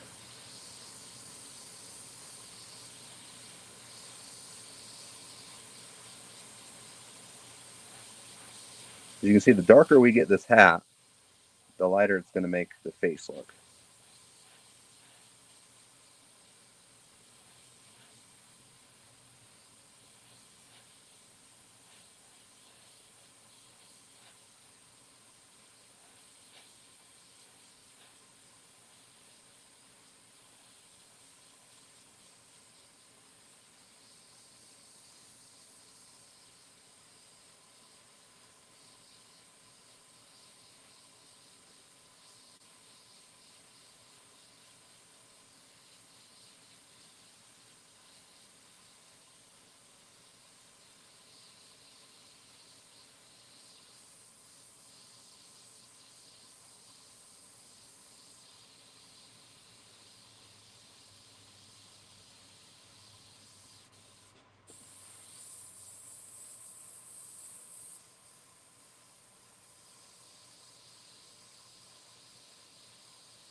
Once again, you want to blend off those hard lines.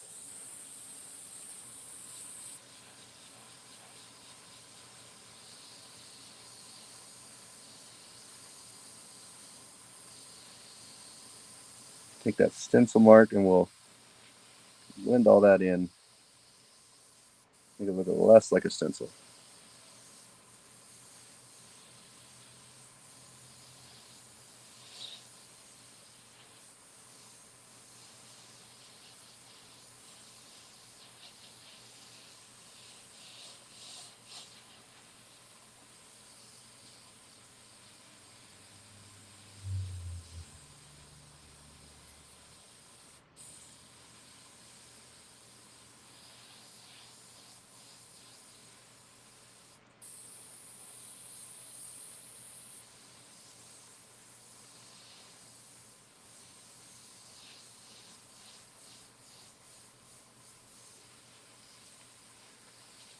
Another thing is the slower that you apply the paint, the more natural it's going to look. Like if you flood it out and paint too fast, you're going to find that it doesn't look the same. I mean, I'm even painting faster than I normally do because I do need to kind of make this reasonably timed. But really, the slower and the more patient you are with the paint, the most likely the better results you're going to get. Just don't go too dark too fast. That's like the biggest thing that could happen. That would be the worst thing that could happen, really. It's really hard to correct that.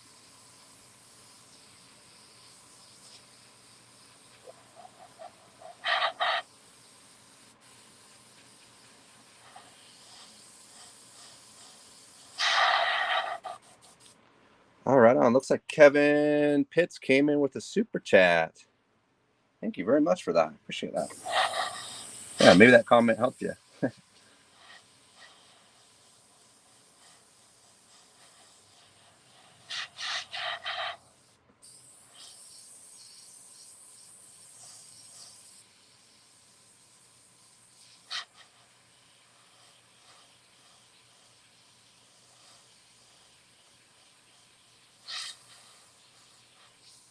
Let's get this before we forget it now.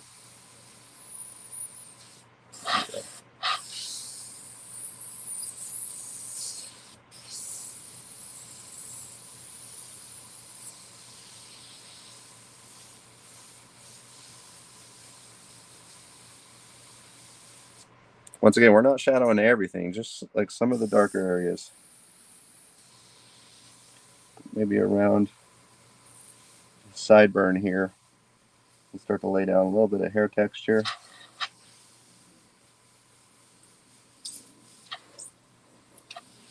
Like we don't need to do it all over, just enough to create, just to make it look like it's a little bit of a hair texture there, like make it a little more realistic.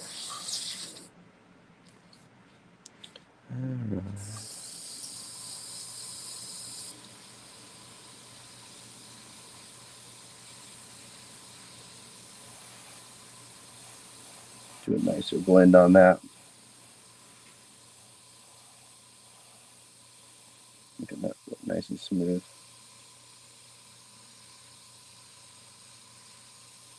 Our highlight's a little different, but that's okay.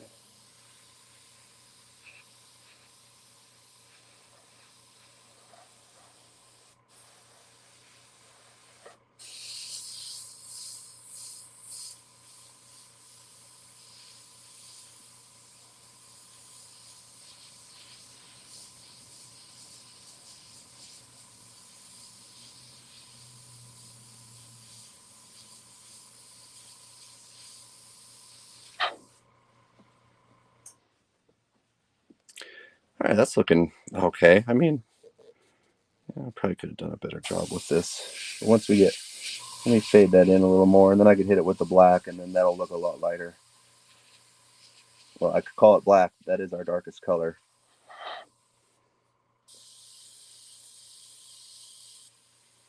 Make sure all these are dark enough.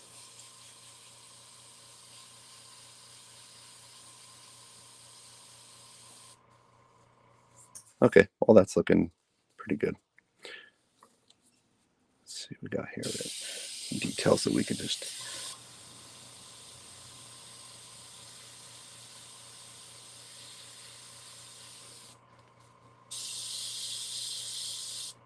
Once again, very light, because if you remember when we started this, it was very, very blotchy, and there was a lot of like texture and detail, because I over texturized this, knowing that I'm going to come back with a softer touch on the airbrush to kind of blend things in. But although that underpainting is still showing through, that's basically still a lot of this painting is still that painting.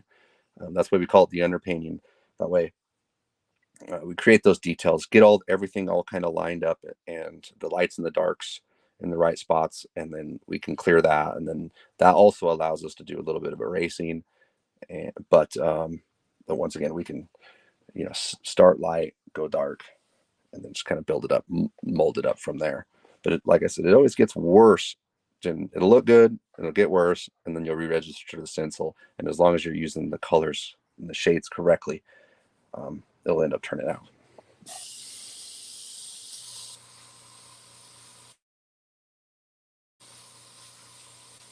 Some of these I might end up, I think I have a stencil around here, hard stencil, or I'll just cut one real quick. But like some of these need to be cut in a little harder. Like I'd love to use a stencil right there and just, and it gives it a hard line. Looks like we'd be able to do it maybe in a couple other spots as well. Maybe up in here, maybe right there, right here, maybe. So we'll kind of look at that.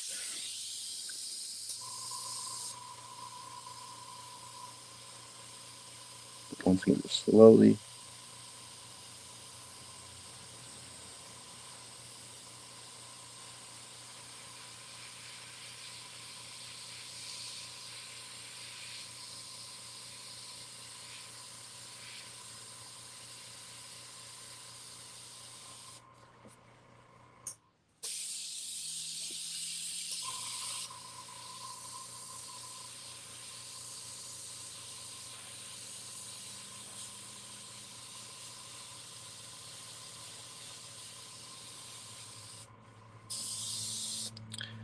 Come in here.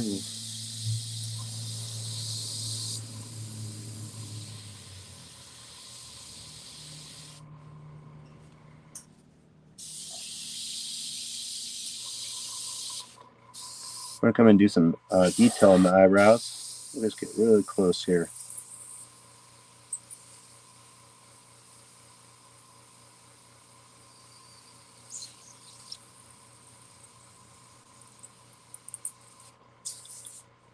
Probably hard to see on the camera if you can see anything at all, but basically I'm just putting some squiggly lines that are going to give it a little bit of texture.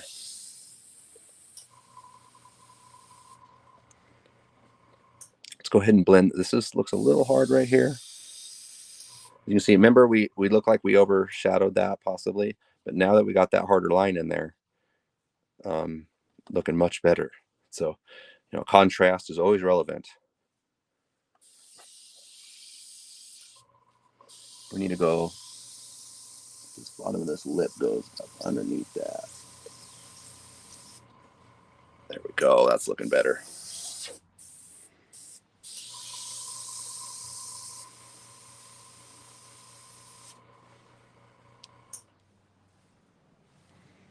Okay, let's see here. Looks like we just fade the teeth in a little bit. Like we don't need to get all detail crazy in those. Go, that's looking okay. That's looking good. Sometimes you can overdo it. Like less is more when it comes to some of these. You don't need to paint every tooth in. You don't need to do all that. Just as long as you have the look of that, I think you'll be just fine. Trying to paint everything in, it's not necessarily look that natural either.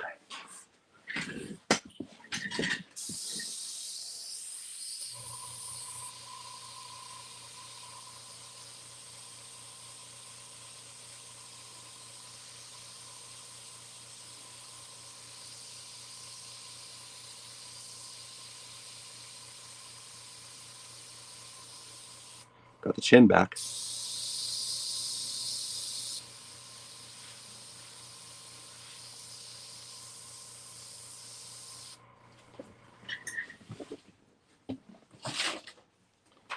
I actually have this thing right here.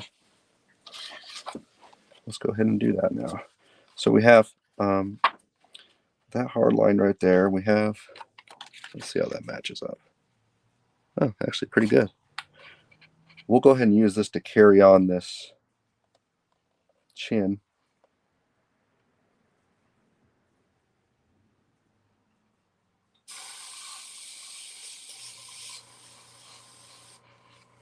There we go. That gives it a hard line. Where else can we use this thing? I'm be real careful with these still. I mean, sometimes you would use it here, but we got a nice crisp line right there. We could probably use this just right here.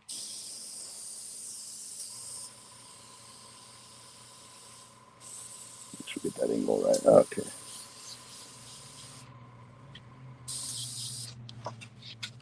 Just a little bit right there.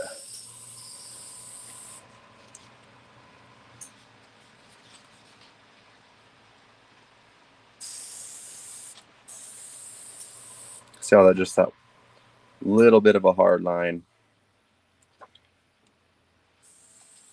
And we can use this just here and there, but I don't think we really need it all that much. It's looking pretty good. Yeah, maybe we can always just hit that right there and then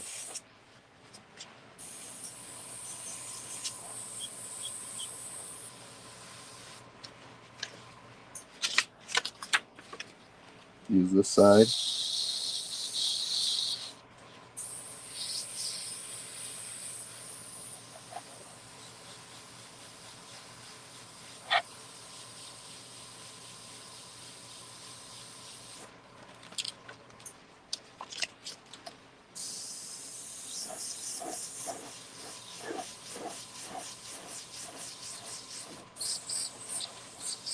We're going to be putting the motorhome in here, so I want to get this blocked out.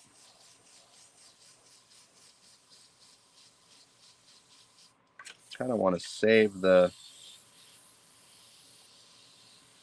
smoke as the lighter though here. Instead of painting the smoke in, leave that background.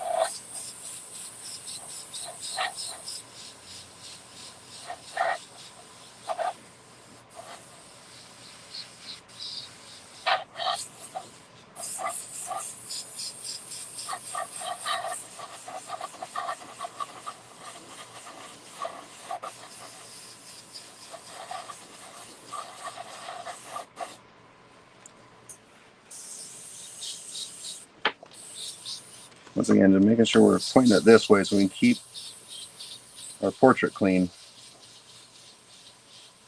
If not, you got to mask it off.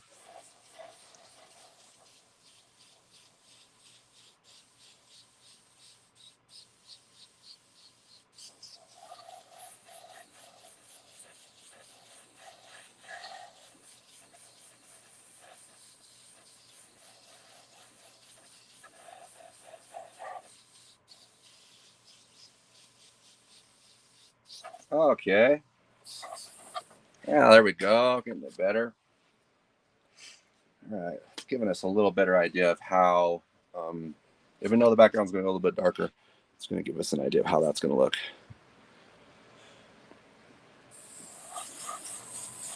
As far as contrast goes. All right. I want to go ahead and maybe work in just a, not too much to go in there too dark, but I feel like we need to do something here to lighten that maybe not so stenciled look.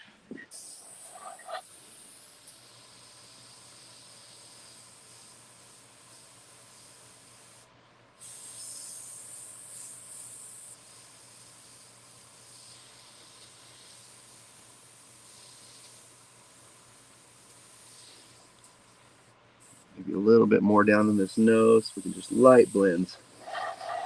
Make sure it's spraying good. Light, soft blends.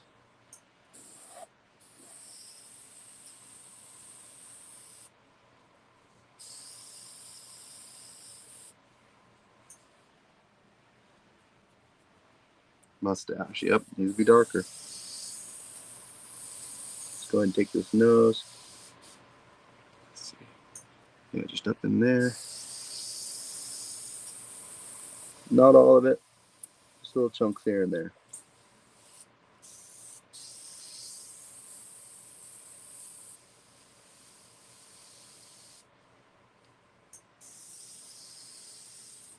Looks like that's all shadowed right there too.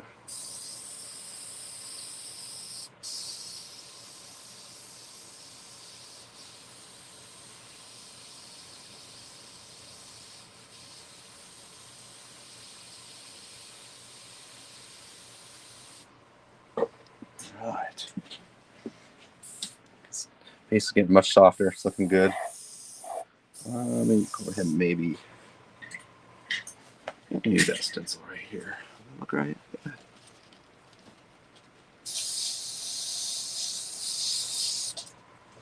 Just harden that out a little bit and blend it.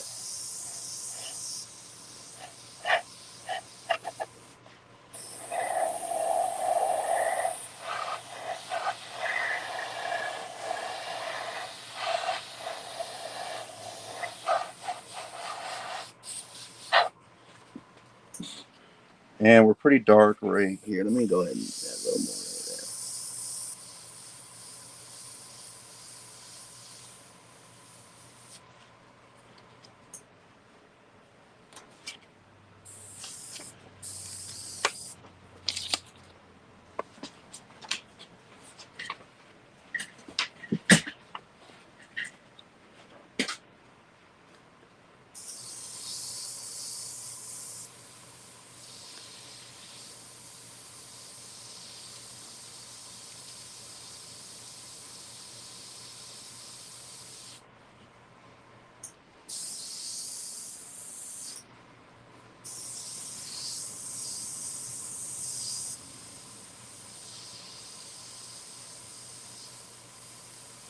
And then once again, we're going to do the strap, but not all of it.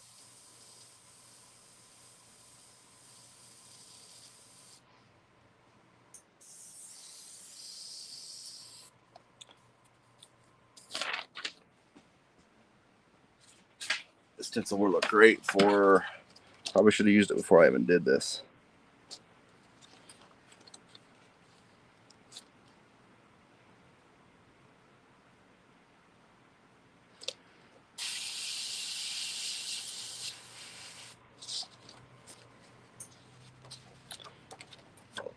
Scratch back that highlight.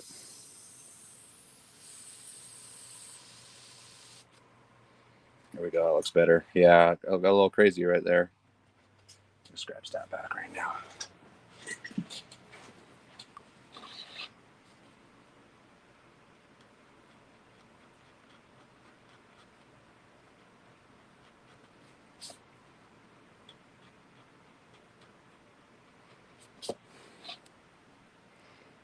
I might have to shadow that a little more.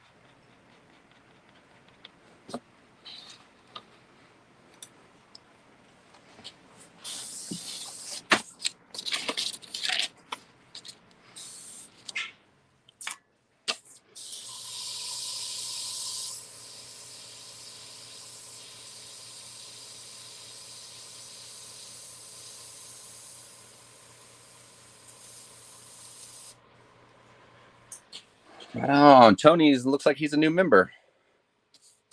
Thank you. Welcome aboard.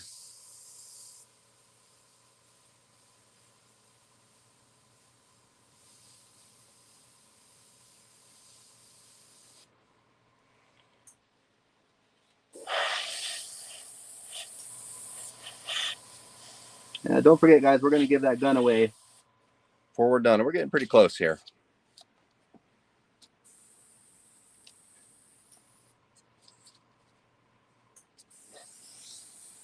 I can go a lot more on this, but we're going to cut it down so we can make this bearable. Let me Hook this up right here.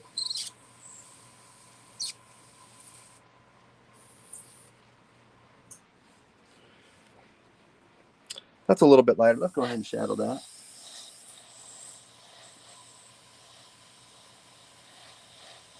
Once again, not the whole thing, just here and there.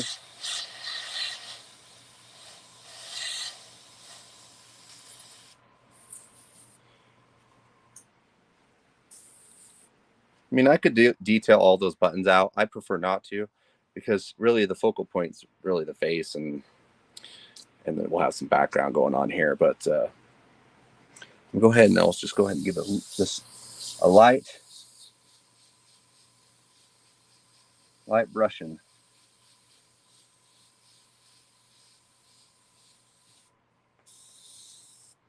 Not too much. Looks like we got Scott is also a new member. All right, appreciate that, guys. Yeah, I'll be posting more. Like I said, we had a paint pill last week or the week before, and I did show how that was repaired. I'll be doing some more stuff like behind the scenes as far as compressors go. Yeah, kind of whatever else you guys want to. Also, we're going to be doing a members only live kind of a Christmas party kind of thing. So if you are part of the members on YouTube, then you'll also be invited to be a part of that. We'll be giving a lot of stuff away, and it'll just be a members only event.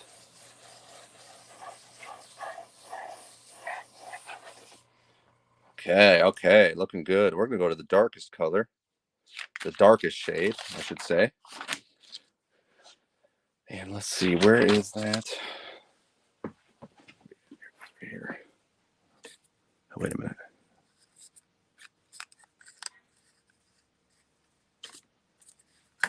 It's that one right there. All right.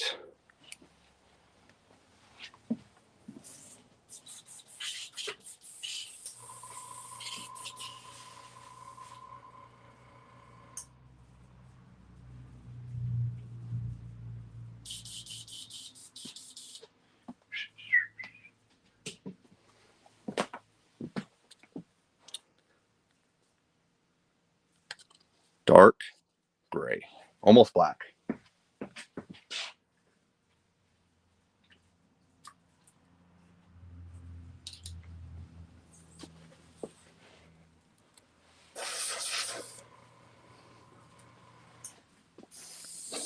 See how this is spraying, huh?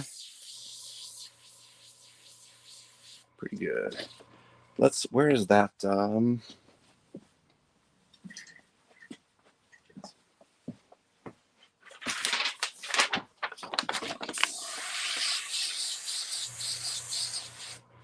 Well, there it is.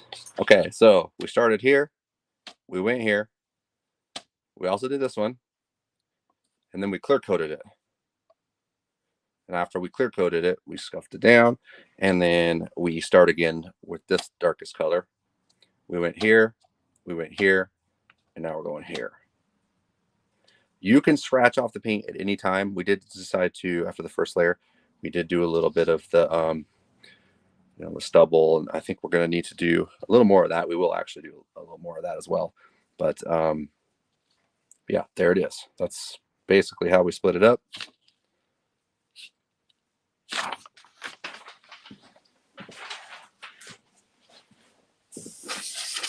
All right, let's get the stencil out one last time.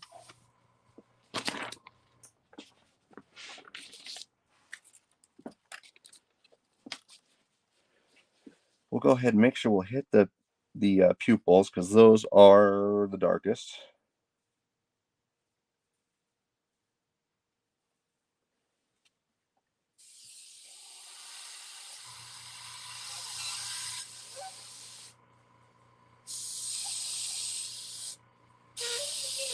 Once again, just a little spots here and there.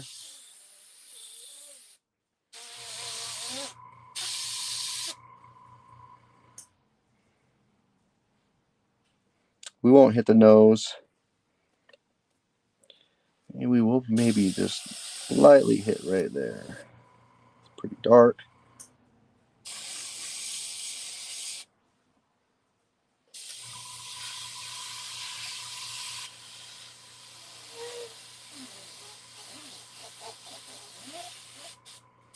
We will do all the edges though, because we do want this to fade off.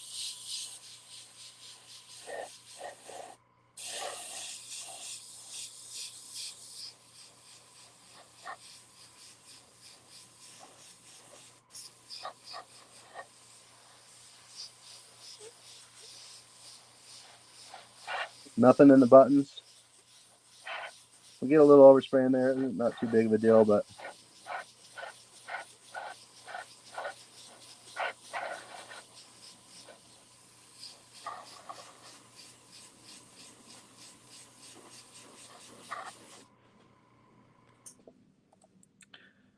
don't need to do anything in the robe. Let's make sure we have that lined up good.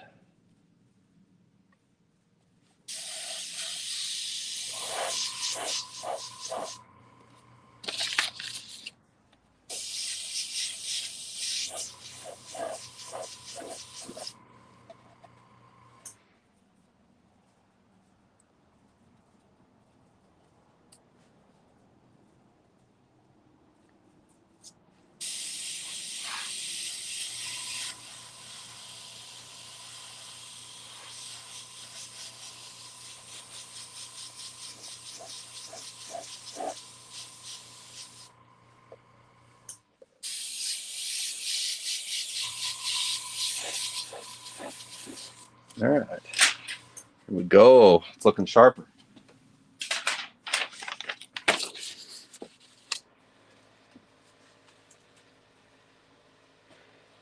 All right, I'm gonna go ahead and so I'm pretty much done with this shade. All I wanted to do is make sure that there's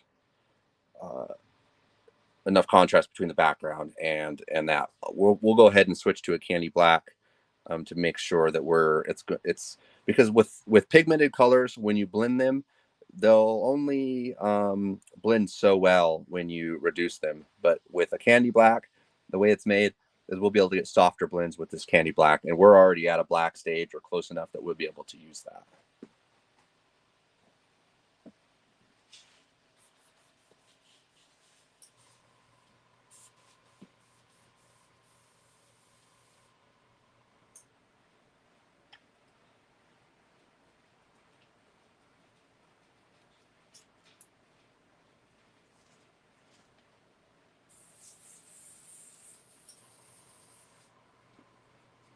All right, so you can see that this will be a lot lighter of a shade than what we got going on here.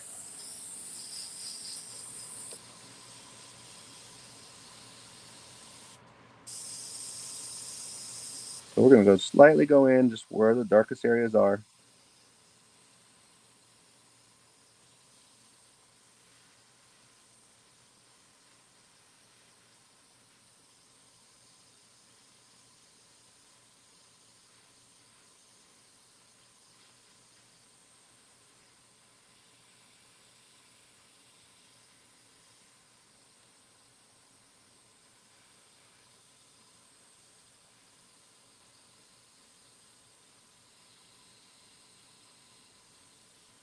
Feel a lot more comfortable using this candy black, especially around those eyes, because it's mixed, it's diluted really well, so it goes on really light.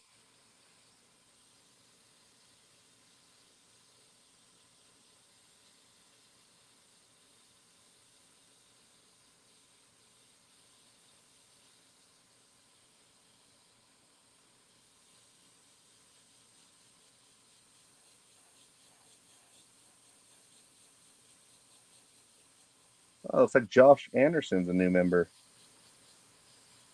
Right on. Some new guys. Welcome aboard.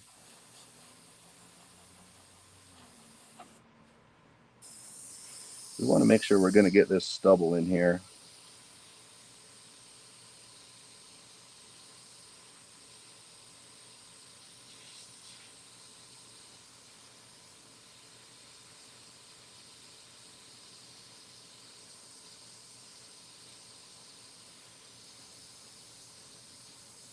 And we'll erase back some of those whiskers. But we do need to make this dark enough that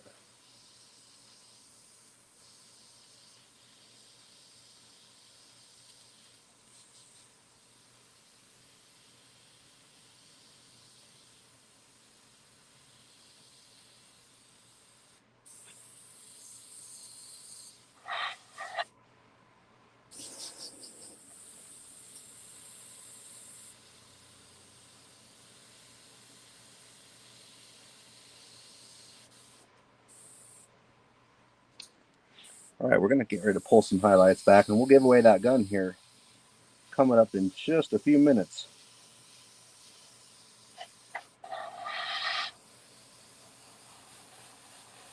I can go on and highlight or shadow this pretty much as much as I want because this is going on pretty slow. So I would darken up the hat some more. I'm gonna go ahead and do that a little more. Usually I'd like to apply this a little slower than I'm doing now, but okay.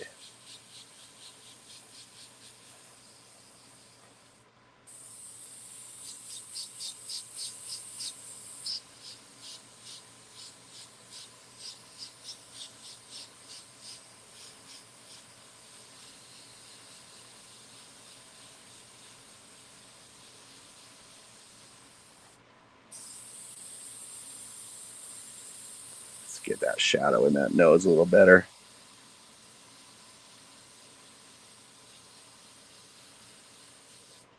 Okay. Highlights looking good. Good there. Looks a little stenciled up. We need more going on right here.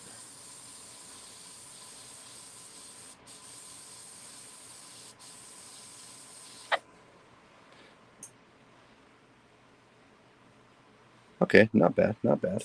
Let me go ahead and shadow these teeth a little more. And really, the cigar should be shadowed underneath it. All we're doing is looking for the dark areas.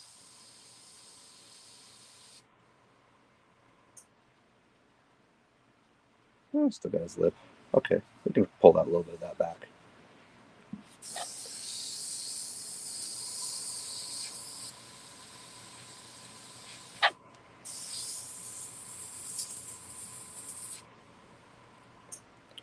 Okay. Let's all right, we're gonna go ahead and pull back some of the highlights. The key highlights will be in the definitely in the eye. Go ahead and make sure this is detailed out right there. Okay. Let me shadow this a little more. Like I said, it could go on for a lot longer. We're doing more detail.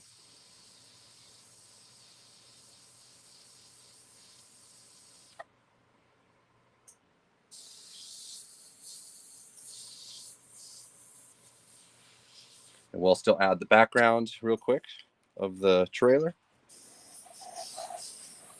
And we're ready to do that.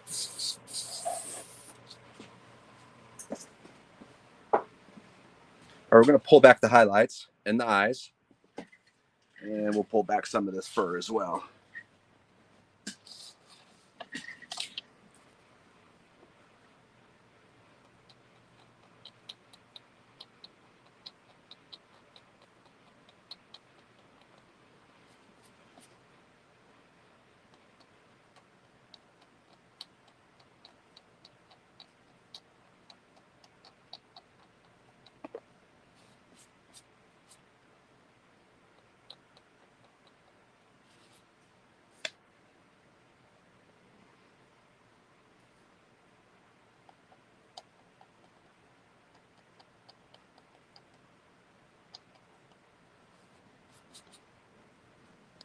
And then what I'll do is just, sorry about that.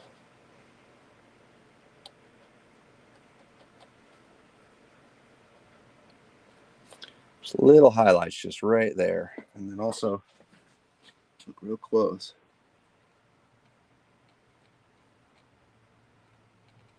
You're going to do these, you need to make sure that you got nice, clean, sharp lines. You don't want them to look too much like a scratch mark.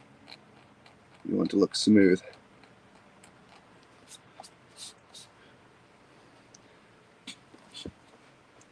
And also around this nose, same thing.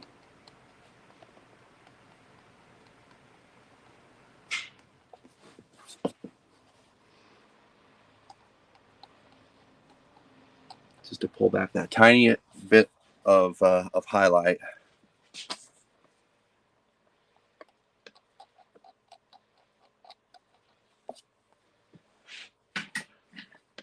scratch some back right here on his lip.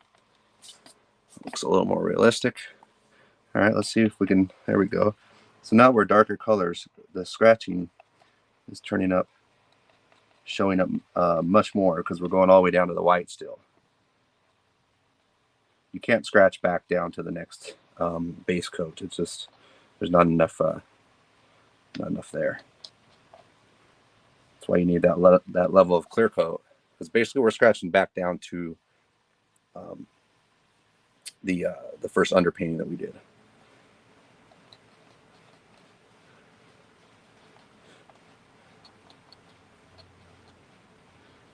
Make sure we get some of this mustache. You just really can go as much as you want on this, whatever you feel it looks good.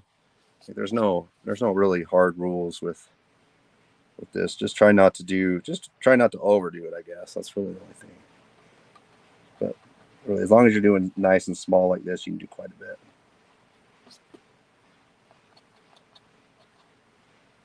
And then, yeah, I mean, could just mark right there.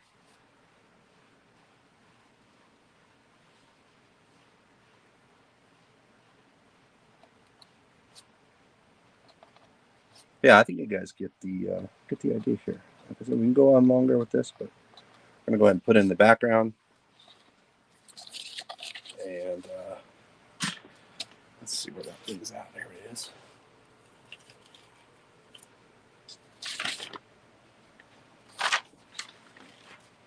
Okay, so basically I just cut this out of paper as well, but I cut out the highlights instead of the shadows. So set that right.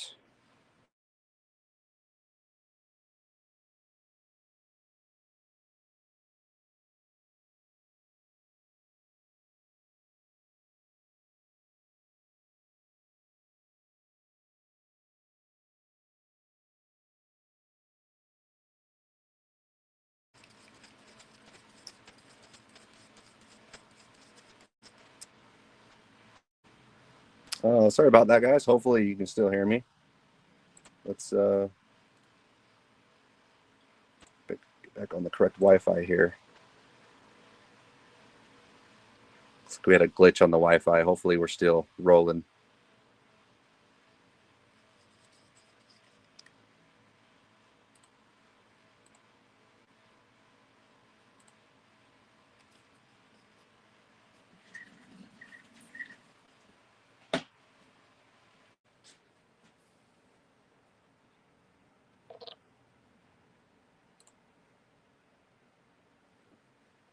Okay, we're back.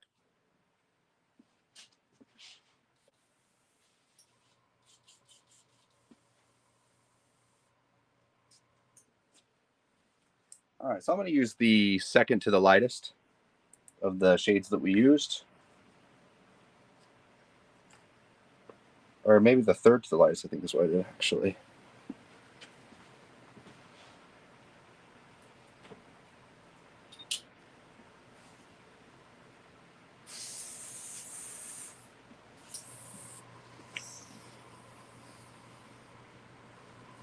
All right, pretty simple. We're just going to line this up where we want it.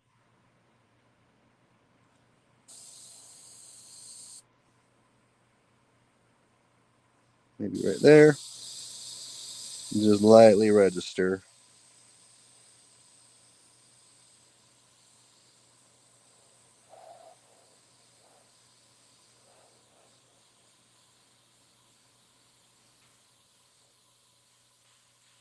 Add some of this smoke in there too, because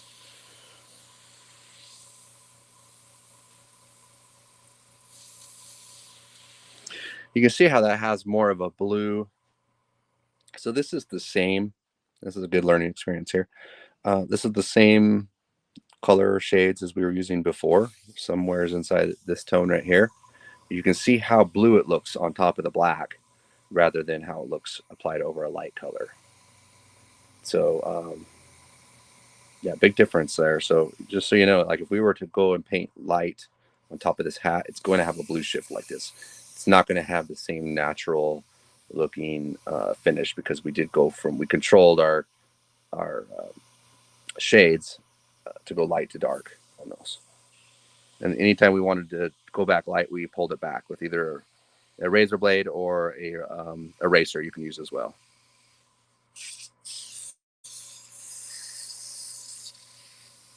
Here.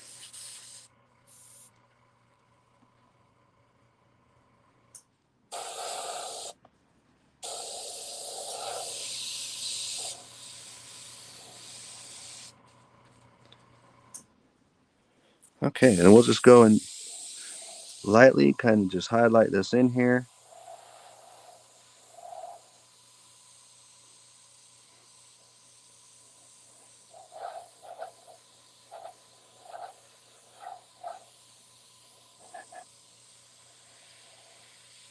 This one we're just working in reverse.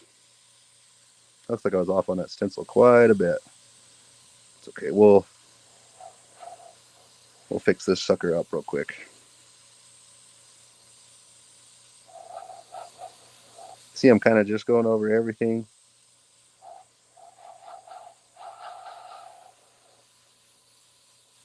We'll kind of fade it out with the smoke, I guess.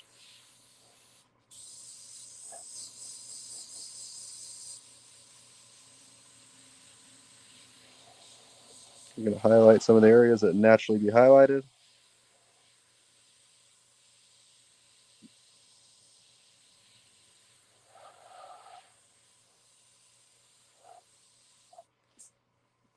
All right. I'm going to go back to the darker. The darker shade.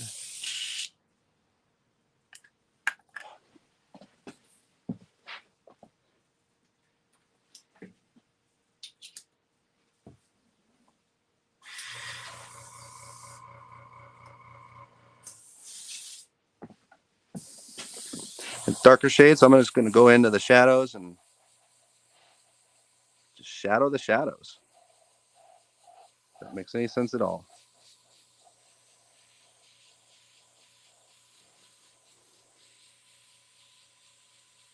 Usually on the windows, I like to just go, like, make them look like a window, you know? Like, just go diagonal.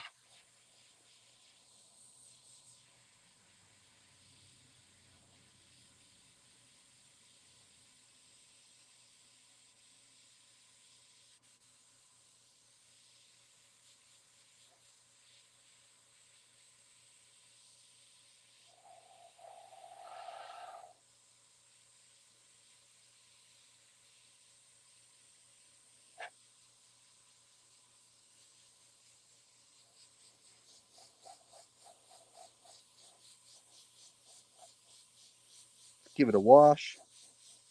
And we're going to hit it with that same light color again. That way we can kind of like highlight and shadow our shadows. It's not just all one tone. So we're going to bury that a little bit and then we'll go back. Bury some of this.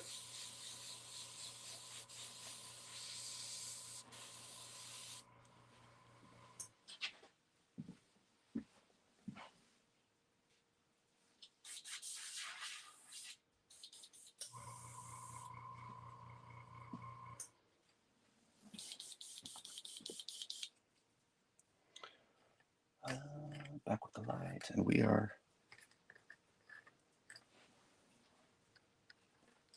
seeing a couple questions roll in. We're just about done. I'll give away that gun, and I can answer those questions. So just hang on tight. We're just about got it here.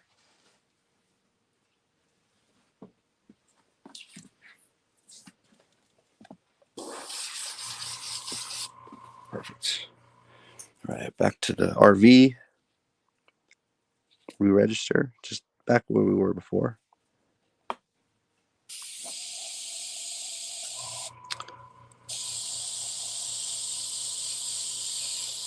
Some of it's running away from me. We'll be okay.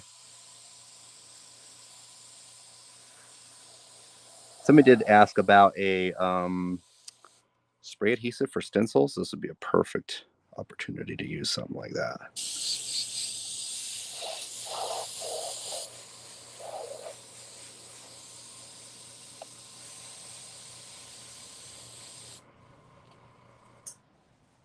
Okay, see, that's looking a little better. And then we're just going to roll this in. We could use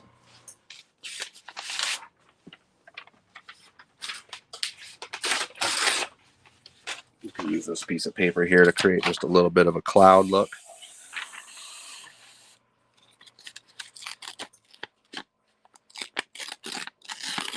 That's a little better.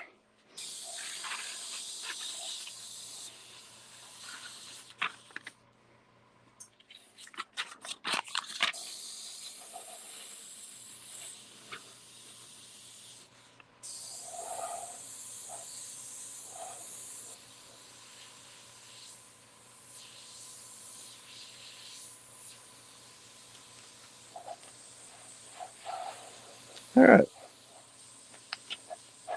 Well, that's it. I could, like I said, I could do more on this. I feel like the looks a little stenciled there, looks a little stenciled there. The eye looks a little stenciled. We could do more with the texture in here. And like I said, we could still go back with these tools and create these textures and effects. So these not like a one-time kind of thing. Just do it, and you can really do it in any layer that you want. You could do it in here. You know, just look to see what it's doing. Do it a little bit and say, oh, that actually looks pretty good. You know, like just a little bit, kind of makes them look a little more scruffy. And then maybe you'll find like a little eraser. I do have an electric eraser, but I could not locate that. So we would be able to do some erasing techniques, but not necessary. You can just use what you have on hand. But all right, we're gonna go ahead and give a gun away. So if you haven't put hashtag Lime into the comments yet, go ahead and do that. And we're gonna give away a 1.4 Pro paint gun if you're in the US or Canada. All you have to do is email us at info@limelinepaintsupply.com. So yeah, let us know that you won, and then I'll have your name written down, and we'll get you your prize.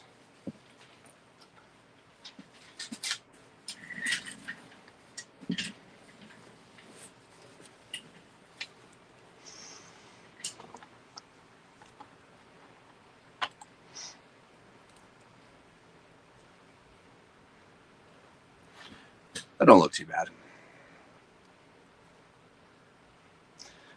If I had a better reference, that might be better. I don't know. It's not too bad. I'm happy with it. Like I said, there's a lot of different ways you can do this. There's more detail that could be done to that, but there's the gist of it. Let's give away. Okay, let's see here. Present. Share screen. Oh, here we go. Share.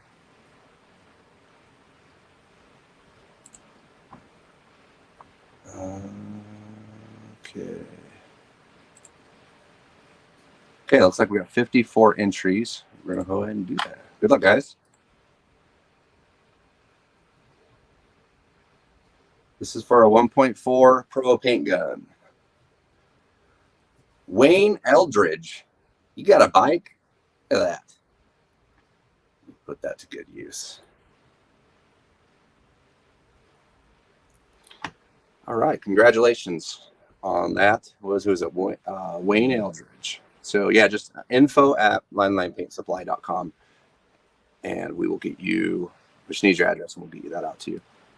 I'm gonna go through the last little bit. If you haven't, let's see. I can't go through all these, but we'll see if we can get some of these questions answered.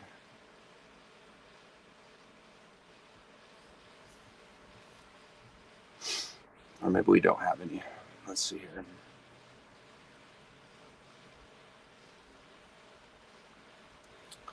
No, it doesn't look like we really have any questions. I gotta address.